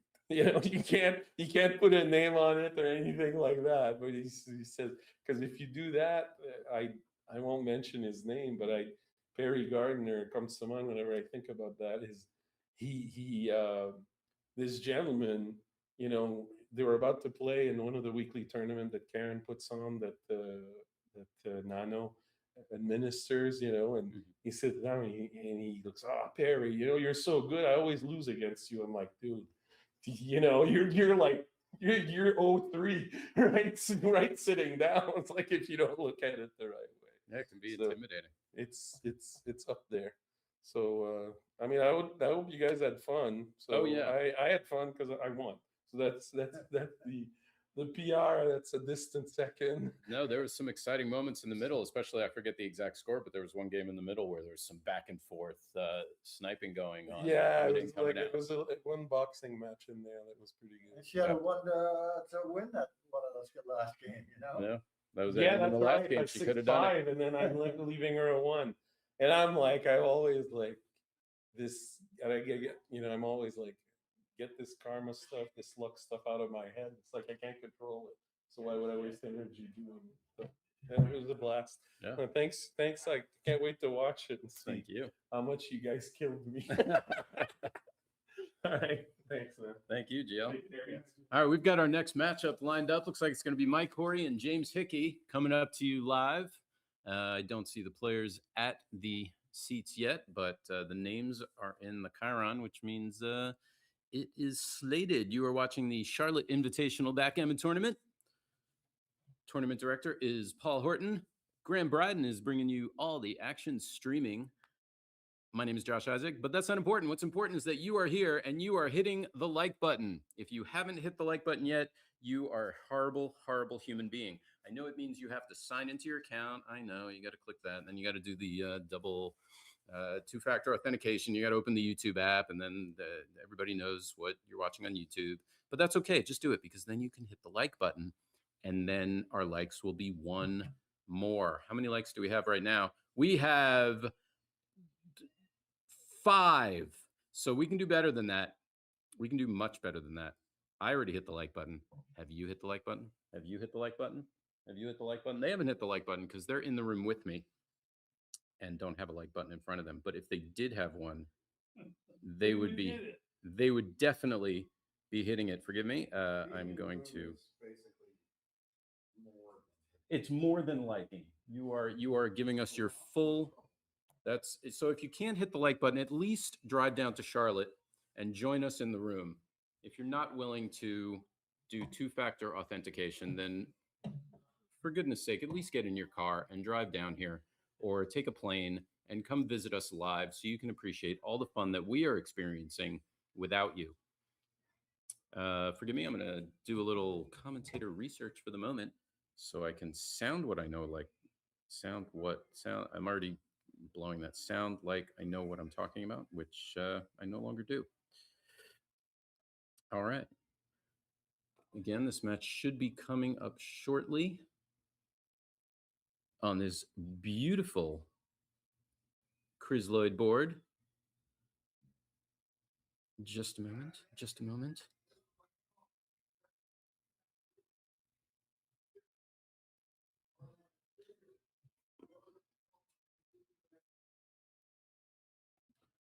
All right. As I said, coming up, Mike Cory. Mike Cory is from the Atlanta North Side Backgammon Club. In fact, I think I'll just say it again when the players are sitting down, because that's when people will be listening. So if you heard it first, don't tell anyone else. And it's going to be versus James Hickey, one of the giants of backgammon.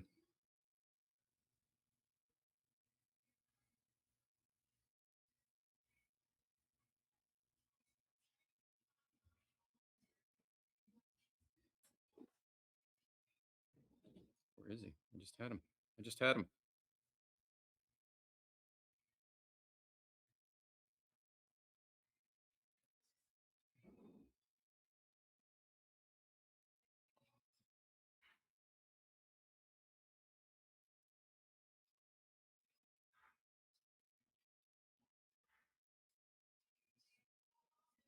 Where did it go?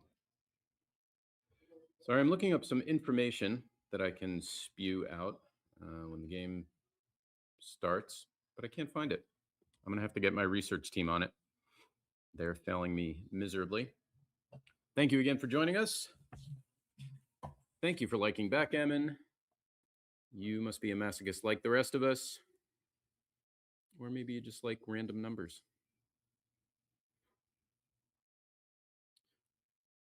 Oh, no, my phone is failing me.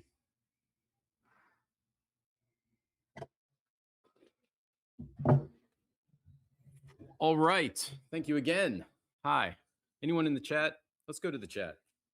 Who wants to talk in the chat and have your name said live in front of thousands of people?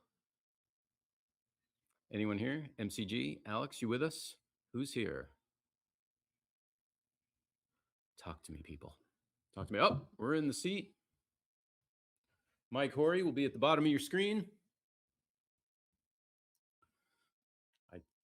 Playing the white checkers. James Hickey, who is invisible currently, will be sitting at the top of your screen. Hopefully we can give him a shirt or something so we can at least see his silhouette. Andy Lindbergh in the background also helping to knock it out of the park, helping the technical director. She is the talent behind the scenes, the unseen awesome force helping to bring you all of this backgammon time. The scorecard is being reset. We are on the verge of what shapes up to be the most amazing match ever recorded in backgammon history. The stakes are high. We are playing for a Cool Wood trophy and lots of delicious cash. We are in round 3 now, I believe. Three. Who's joining me? What is your name? Sorry. Albert. Richard. Albert Richard is here with me. I hope I didn't just completely. What's that? Not Albert. I'm sorry. What did you say? Richard. Just Richard. Yeah. Oh, Richard Stubbe. You were just sitting here a moment ago, and I already found out. Yeah. Richard Stubbe is here. Did I get it right? I did get it right. Thank you. Special shout out to Bill Riles, who may or may not be watching, for teaching me how to correctly pronounce your name. 2 minutes. 2 minutes. 2-minute warning. Andy Lindbergh has come in and give us the official word.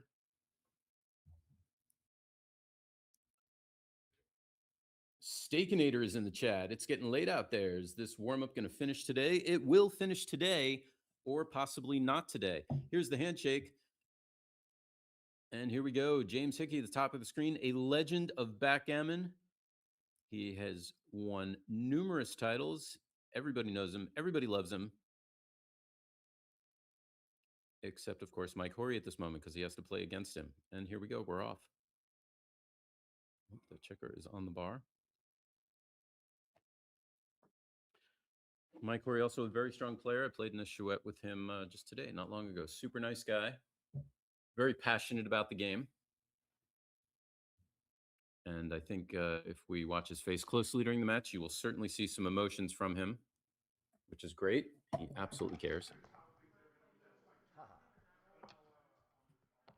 Quickly makes the 5-point and hits. He's off to a strong start. Feeling good about this. Oh, not feeling good about that, though. Getting hit right back. James needed.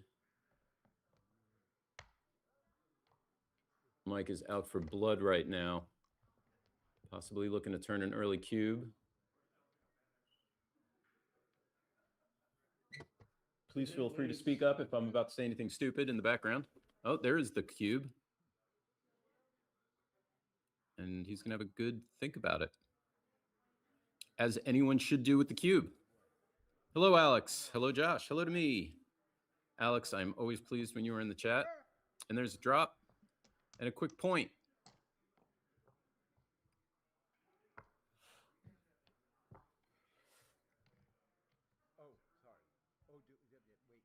Very little time off the clock. Oh, time is ticking. Time is not ticking. All right, Mike jumps out to a 1-0 lead. We are playing to 7 points, I believe. It certainly isn't the Crawford game to 2 points, as the scorecard says. Hopefully they will correct that. If someone can send them telepathic messages and tell them to do that, that would be great. 4-3, probably looking to double hit, and he does. Little aggressive. Only 8 checkers, I think, in the zone. Double hitting to the ace is usually kind of, I don't know, frowned upon, snickered at, looked at sideways. Not so much encouraged, but he's doing it. And it's okay, because he's a legend. He can do that. 5-3 will quickly cover the ace point, as we were talking about earlier with Phil. Usually when you hit with the ace, you want to cover it pretty quickly, so it doesn't become a liability later. It is a point, regardless.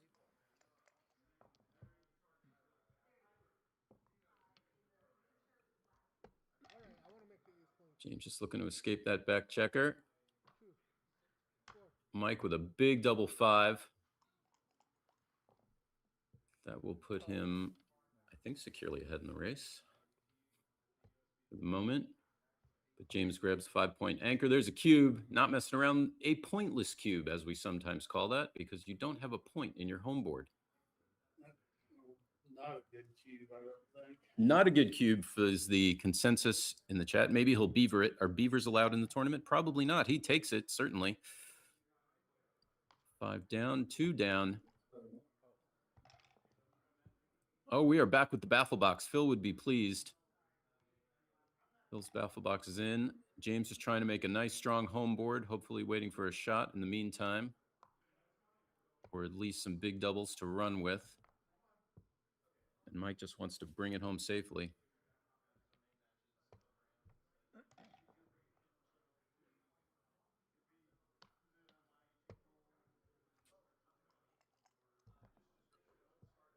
Kind of waiting. Oh, the double sixes wouldn't have helped him there anyway. 6-4 is nice. Big number. What is the race? 6.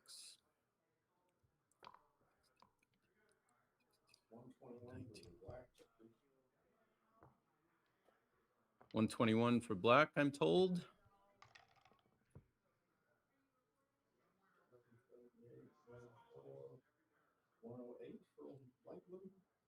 And 108. So this double 4s will certainly even it up and make it very close. So wouldn't surprise if he jumps out right now. Yep, trying to take advantage of suddenly gaining a lot in the race. And now it is quite even. See how fast I can count. 105 for black, is that right?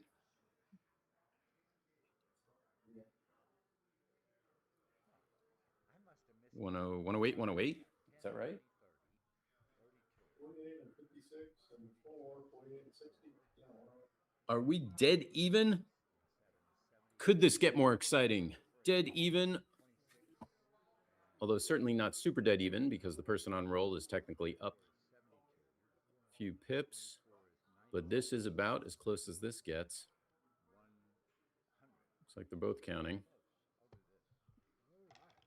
Or, oh, double 6s once again. Forget about counting. You don't need to count anymore because you just rolled double 6s. It doesn't matter, and he's laughing about it. It's easy to laugh about double 6s when you are the one rolling them. cube isn't on the screen, but we all know that James has it. Yeah, the edge is at the top of the screen in case you're watching. And double six is back. This is just a slugging match of high numbers. James, of course, with the power of the recube. So if he gets in one more good punch, he may have enough to ship it. Interesting technique using the cup and the baffle box.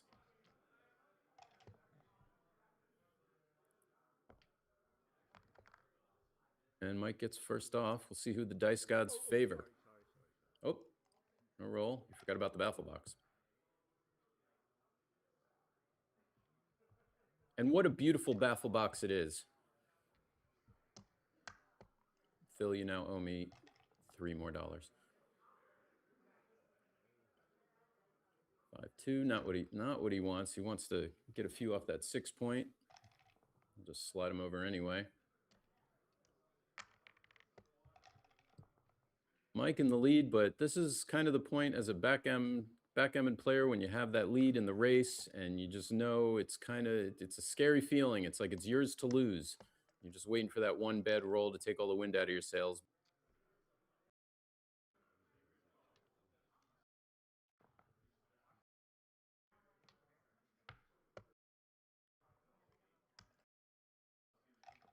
Kind of like being on a fun date with the person of your dreams, but you're not sure if they're a serial killer or not.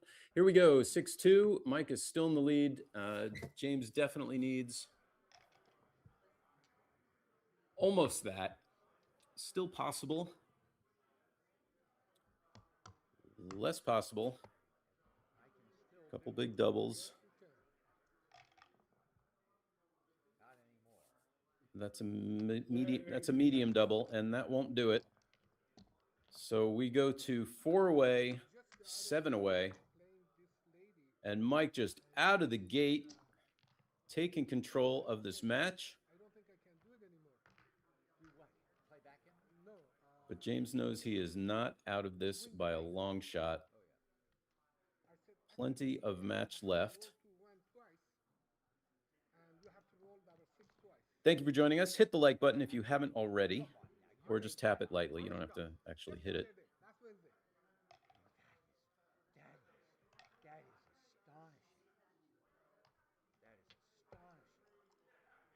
Mike is very smiley, very happy, very animated. And I'm sure delighted to be leading 3-0.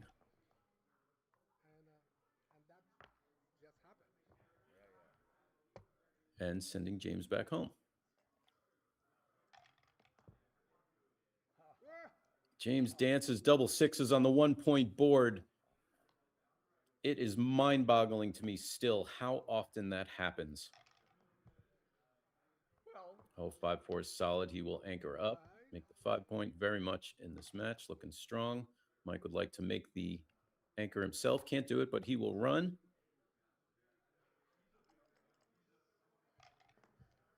And now James looking to unstack some of his madness, and he will do that, at least making the 5.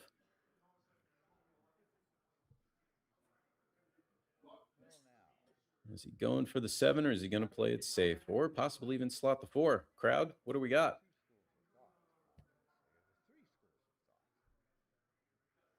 I think you ought to make the 7. Never found that. Carib Taino does not like the box. He says it's much nicer to rattle in the cup.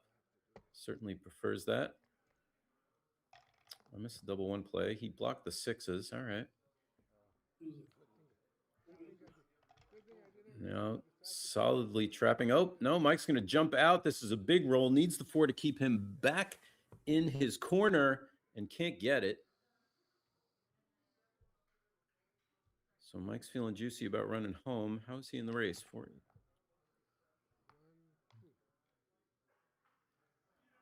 He's comfortably ahead in the race, so immediately runs home big time. Second guessing the big time. Maybe wants to step up with the backs checkers, get rid of that 6 point. That is difficult. That is an ugly structure, but it might make it easier to come home. He is giving up the double sixes. He's thinking about it.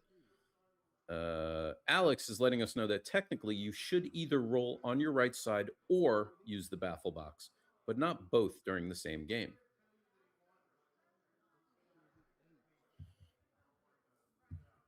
Now, are you saying it's not okay to roll the dice into the baffle box? I think you're just referring to the time when he actually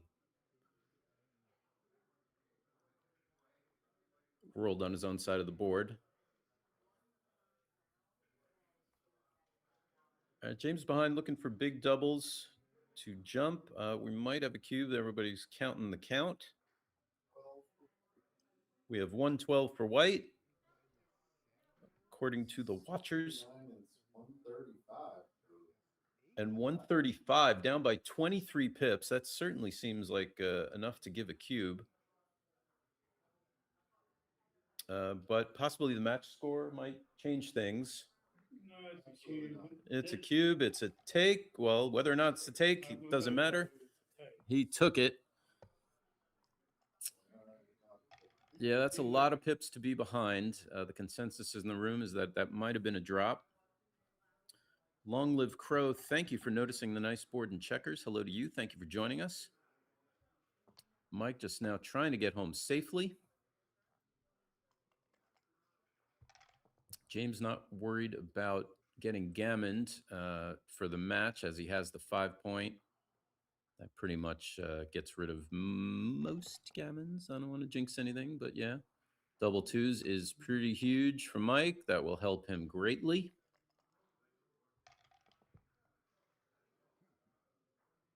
Double ones will tighten up the board, move checker up.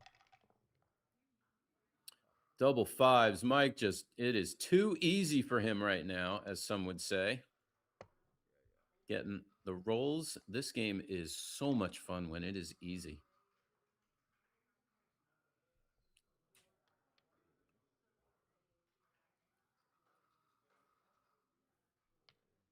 Anything is still possible right now.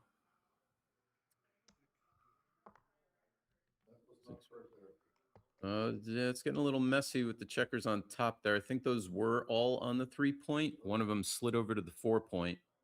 Hopefully that won't become a big thing. Double sixes, of course, would be disgusting for him right now. 6-1 also leaves a shot. This is the moment. Big roll. James is laughing. He's saying, ha ha, I'm not going to take that roll because that had only 3s on it, and I don't like that. Oh, yeah, he's got to use the box. Got to use the box. He was too excited. And now there's a question to the rules. Maybe you can hear it in the live stream. We can't. Alex is assuring us that you can roll from the cup to the baffle box, and it is an outstanding way of wasting your own time. I agree with you. The clock has been paused. There is a question now as to whether or not, probably as to whether or not James can roll legally on his own side of the board. He's probably hoping he cannot do that because he rolled double 3s, if I'm not mistaken. Well, he interfered with the dice before they had settled. Oh, and he interfered with the dice before they settled. So maybe they're talking about that too. Like he went to stop his roll, and then Mike said, "No, you already rolled." And he said, "Yeah, but I rolled on the wrong side of the board." And They've already re-rolled 2 or 3 other times, though, when he forgot to roll at the back box. I don't think you can make an exception of not re-rolling this time. that is an excellent, excellent point. Precedent has already been established. We're being told that you've already established that you cannot roll on your side of the board, and he puts it in the cup and deals double 5s, not the 2 he wanted. It will help with his race, but not enough help with his race unless he rolls double 5s 1 or 2 more times. So he really needed the hit there. That would have probably been sending a recue back immediately, but this is not what he wanted. Going to run with one of them all the way around. Oh, and step out with the other. He is going pure race. He's putting on his running shoes.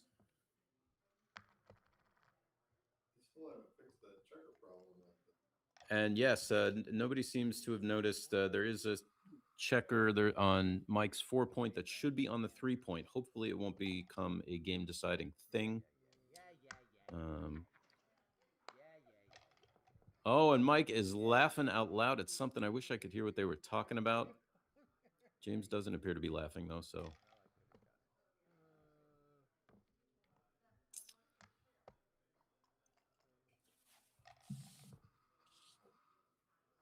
Oh, big double fours. That's how it starts. James still a ray of hope. Needs the big rolls. But barring that, oh, doesn't take off two. Doesn't take off the extra checker. Mike, oh, now it's official. His checker on the 3 moved to the 4. That'll be fun for them transcribing the match later. 3-2. Yeah, and it's been cleaned up now. Good point. Double twos is just about over. Mike Cory from Atlanta. He would like to give out a big shout to his Atlanta Northside Backgammon Club. They all know who he is, he says. He said, they know who I am. And he is saying hello to all of you. He's dedicating this match to you, his friends, his backgammon club in the north side of Atlanta. And we are now quickly to 2 away, 7 away. Anything can still happen.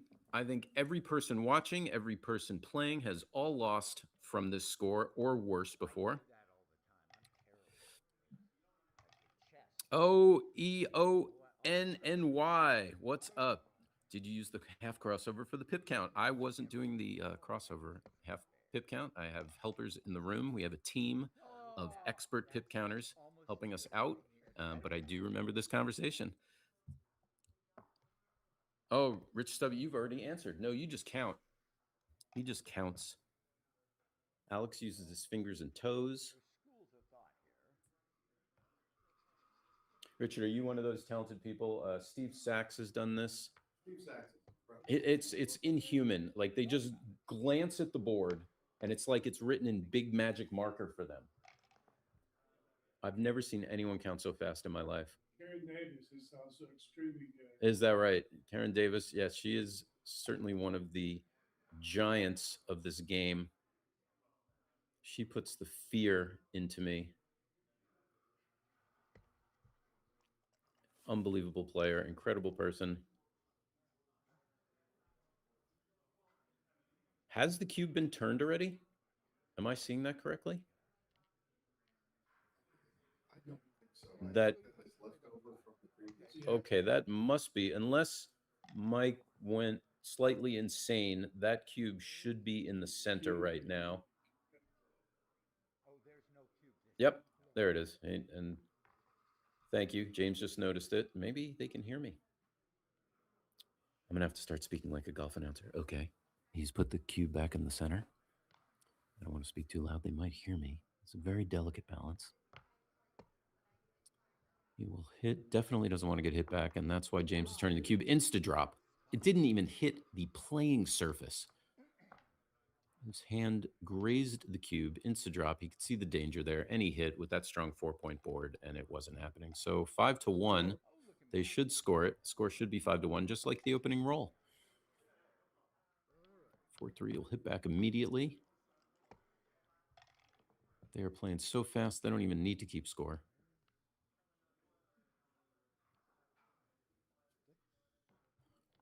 5-6.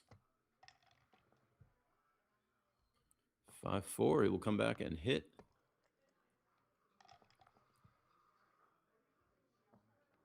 Double ones is excellent. Looking to hold that back checker in. Of course, Mike looking to both make a prime and get rid of that back checker. For the moment, it's the prime. Very deep prime. 6-4, not his favorite.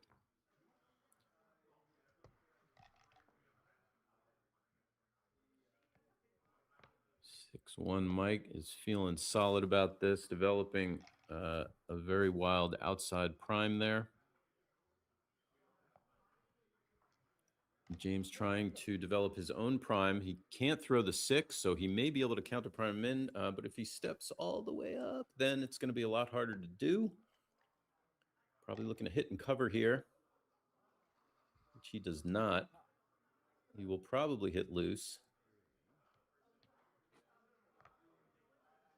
And do you bring a back checker up or go 8 to 6 for another builder? He steps up. Oh, Mike comes in, hits him immediately.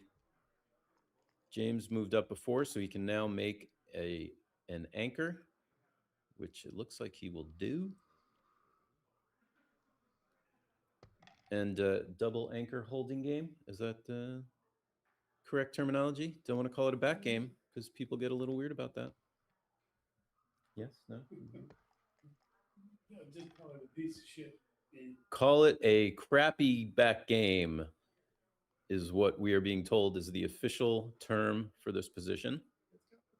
With potential. Yeah, I wouldn't be feeling too terrible about this. On either side, really.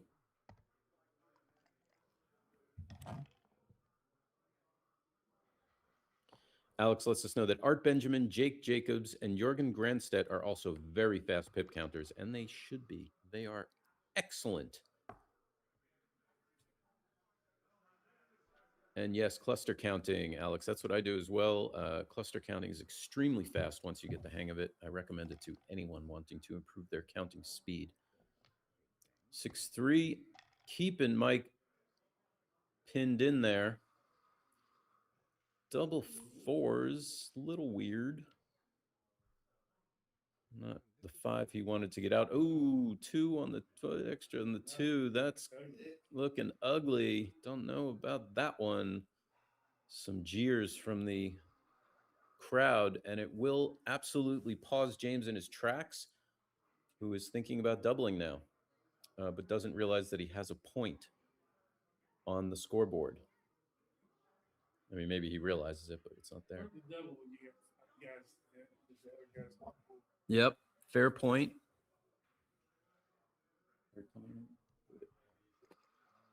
Kettler, all right. David Kettler, one of our wise analysts, saying that it is tough to double when you have 5 checkers trapped, and I couldn't agree more. But the 2 extra checkers half dead on the 2 point is such an indicator. Oh, what a huge 5-2 comes out, hits 2. That could help some kind of timing, but oh, and dances on a 2-point board. Wow. I mean, maybe that helped his timing even more. He's got great timing. Yeah, he's got the timing now for some kind of weird half crappy back game that we're calling this. A crappy back game. A double anchor holding game, as some people might do it. 1-3. All right, he is ready to pounce, waiting. Definitely has the timing now. Waiting for some awkward roll, and they're out there. He'd love to get at least one of those checkers. Oh, doesn't do that. It's not disastrous, though.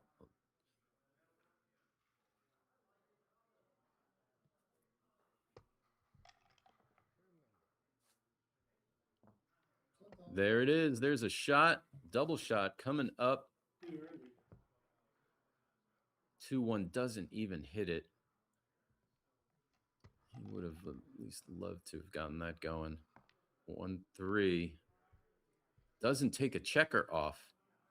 Maybe he will. He's thinking about it. No. He doesn't care. He's not sweating it. Keeping a good distribution.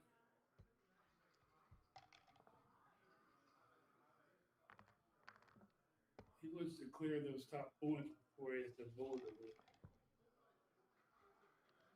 it. Excellent point. James now looking for the 6-5, I think is what he's looking for. 6-2 is one of them. Another double shot coming up, and he is a little more prepared than he was a moment ago. And there's the cube. He's giving it quickly. This is his opportunity. He can't get the gammon anymore, but he can certainly win a quick 2 points. He is in a very strong position right now and might even get another checker trap back there, especially if Mike enters in deep on the ace point. 2-1 containment games can be tricky. Just trying to get good outfield coverage should Mike escape. Makes no difference. Comes in with the 1-0. 1-3 would have left another shot, but any 3 at this point other than 6-3 will also leave another shot. 3-2, I suppose, would not. that role, but for the other guy.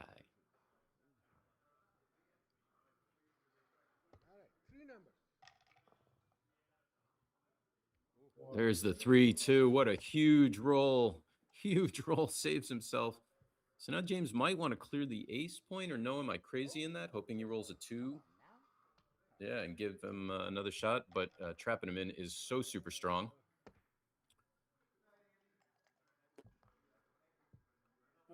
He's not using the baffle. He's not using the baffle box at all anymore. He's just abandoning it. There's the 1, steps up. If he had cleared the point, he would have left him another. Oh, no, he would have just pointed on him. So I guess not. So never mind.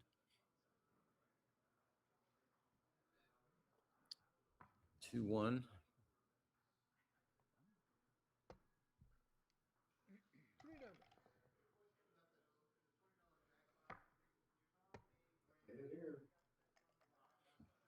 Good chances. Does hit it with the 6, keeps him back there. The containment game continues. Alex was saying the double gap back games are weaker than single gap or adjacent anchor. He should know. He has written the book on back games. Fewer awkward rolls in the bear-in.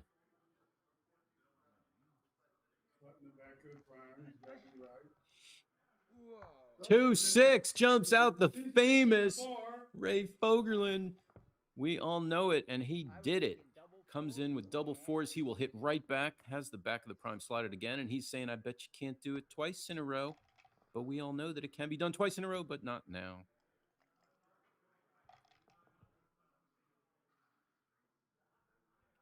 Six, 4. Now he's going to leave him that 2.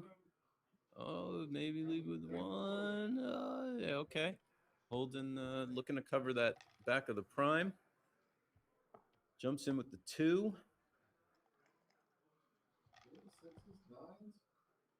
Back of the prime gets covered. And he is now looking to fish and pick up another checker somehow, I imagine, to greatly increase his winning chances. That won't do it. Most numbers are killed other than 2s and 1s right now.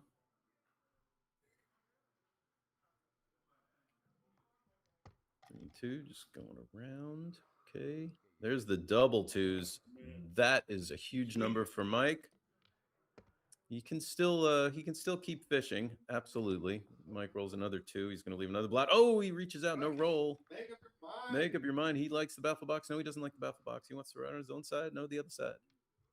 Mike's James is switching it up. He's crazy like that, keeping him on his toes. Crazy. Just like, come on, we can do one thing and do the other. Can't do both things. Richard Stubbe does not like that. Maybe that's a technique to throw your opponent off their game. You don't know where the dice are coming from. Now he's just throwing it on the wrong side of the board and putting it on the corner. He's not even using the baffle box, just throwing it directly onto the wrong side of the board. Yeah. He'll probably hit loose here, maybe try and go fishing, or not, because I don't know what I'm talking about. That's all right. There's the 2. Now he will probably hit loose. Looking to fish. Oh, but doing it with the 6 breaks the prime. That is a choice. Oh, he's written up. Yeah, that is a scary move, doing it the other way. Can't clean up the blot. 5-4. Is he going to point on him or leave it there to go fishing? Survey says, oh, double slot. That's the move. Yeah, double slot. But he doesn't come in, and so he's going to cover up one of them. He would love for Mike to roll a 1 right now, and he does. He's getting a shot. Dishes it out, doesn't get it right now. It's possible he'll have another chance at it. Mike can't clean it up. Looks into the camera. He's a little upset about that, and I would be too. He's a pretty big favorite, even if he doesn't get the other checker. Oh, he's going to get another shot at it. He only has 3 off, I believe. 5, 6. Yes, 3 off.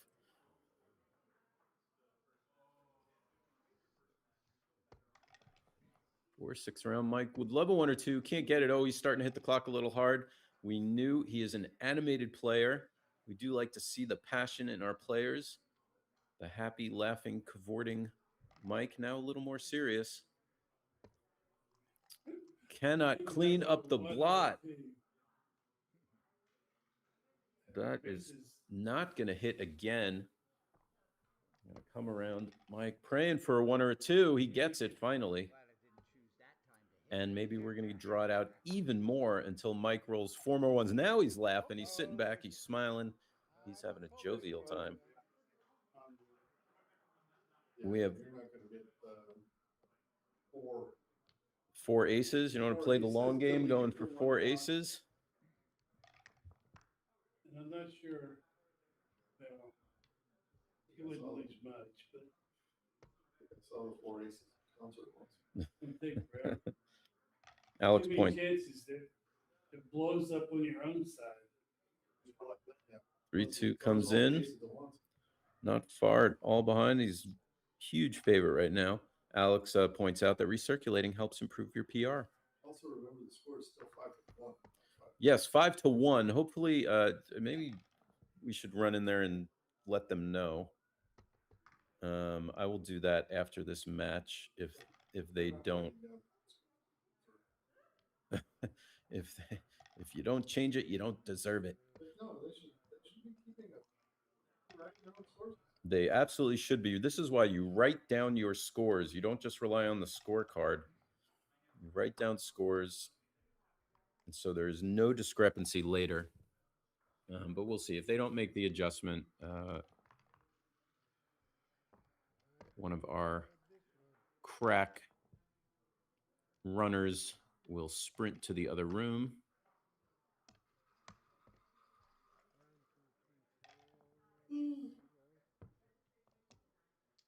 Mike with a couple big doubles still has a chance. Oh, there's one of them. Did that put him up? Yeah, if he throws a 2, oh, he throws 4-3. So Mike needs doubles. Oh, Mike really wanted. Oh, there it is again, just smacking it back and forth. This could be the end of the match. It does not matter what the score was. Wow. Wow, what rolling by Mike. He just threw about 80 doubles in a row to come back and win that. After being trapped behind the prime, backgammon is a cruel, cruel game. Thank you for joining us. What a very sudden, abrupt finish to something that did not look like it was going to end suddenly and abruptly. Mike Cory winning it for the Atlanta Northside Backgammon Club. You are watching the Charlotte Invitational. I'm Josh Isaac, your host. The table is making some weird noise. Thanks for joining us. I don't know if there will be more matches. We will find that out shortly. Thank you, M. McElroy. If I'm pronouncing your name wrong, forgive me. Fantastic comrade. Thank you so much. I love that compliment. That is absolutely wonderful. Dr. Cory Walker, thank you for joining us. Said, oh, wow, when the 2-6 was rolled from the bar. And you're all amazing. Please hit the like button. We are up to 80,000 likes. Thank you. Wow, that is an improvement. That's pretty good. You're not. David, thank you for joining me. Thank you, everyone, for joining me. Have a wonderful evening, unless there's another match, in which case I'll keep talking. But if there isn't a match and this camera is on, it may or may not be. I don't know. Thanks for being here. Thanks for having me. I'm excited to be here. I'm excited for tomorrow. There's plenty of backgammon tomorrow as well. There's jackpot tournaments. The main event doesn't even start. There's an incredible tournament to win a beautiful Joker board, which I am in because I want that board with changeable inlays, different checkers, and it's very pretty and shiny, and I want that board. So I will be playing in that tournament. I don't know what other tournaments there are. The main event doesn't even start until Saturday.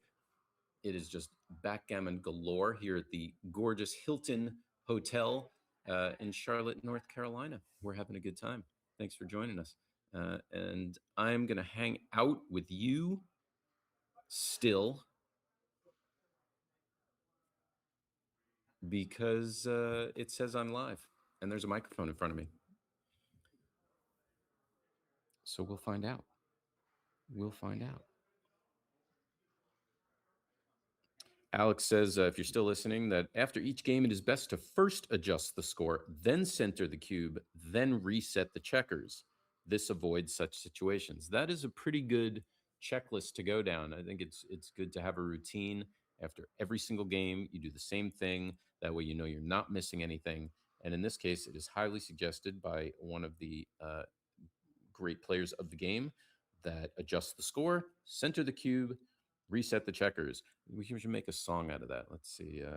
Like head, shoulders, knees and toes, except you could go first, adjust the score, center the cube, then reset the checkers. Adjust the score, center the cube, then reset the checkers. This avoids situations like that. Score, cube, checkers. Score, cube, checkers. We could do that one. Adjust the score, center the cube, reset the checkers. I would like musical rights to that song if it ever gets played anywhere. All right, all right. Are we waiting for a new match? Are we waiting for a new match? We're waiting. Are we getting one? No one's talking to me. I'm talking to you. You're listening to me. Maybe. Here you go. We have 29 likes. That is phenomenal. That is much better than the 5 we had earlier. Thank you so much. That is excellent. I feel liked 24 more times, or about 5, 6 times as much as I was before. Let's go back to the chat. Is anyone chatting? Is anyone there? We don't know. We don't know. The clock is ticking down. He's going to run out of time. Somebody stop the clock. Somebody stop the clock. He's running out of time. I ran out of time.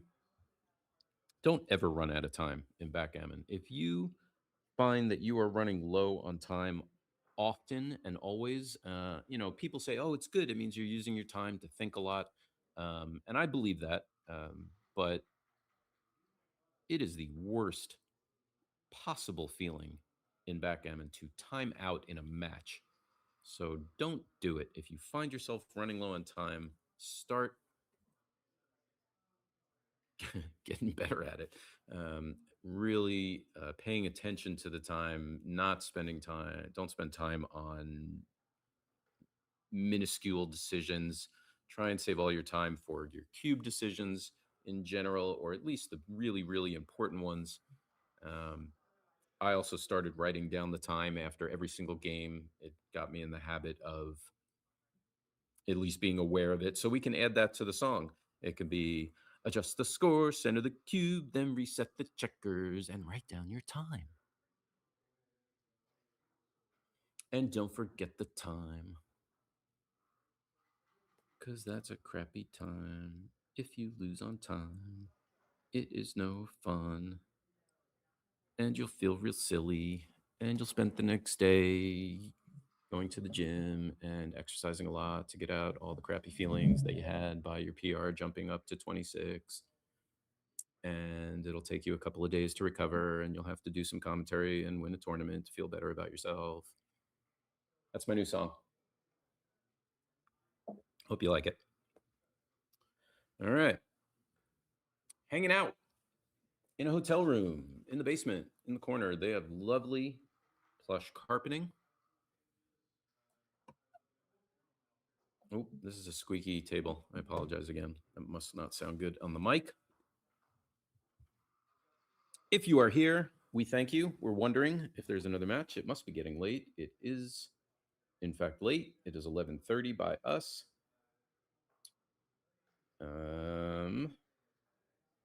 So I'd be shocked if they threw another match our way, but I would also be psyched if they threw another match our way. I'm not live. Goodbye.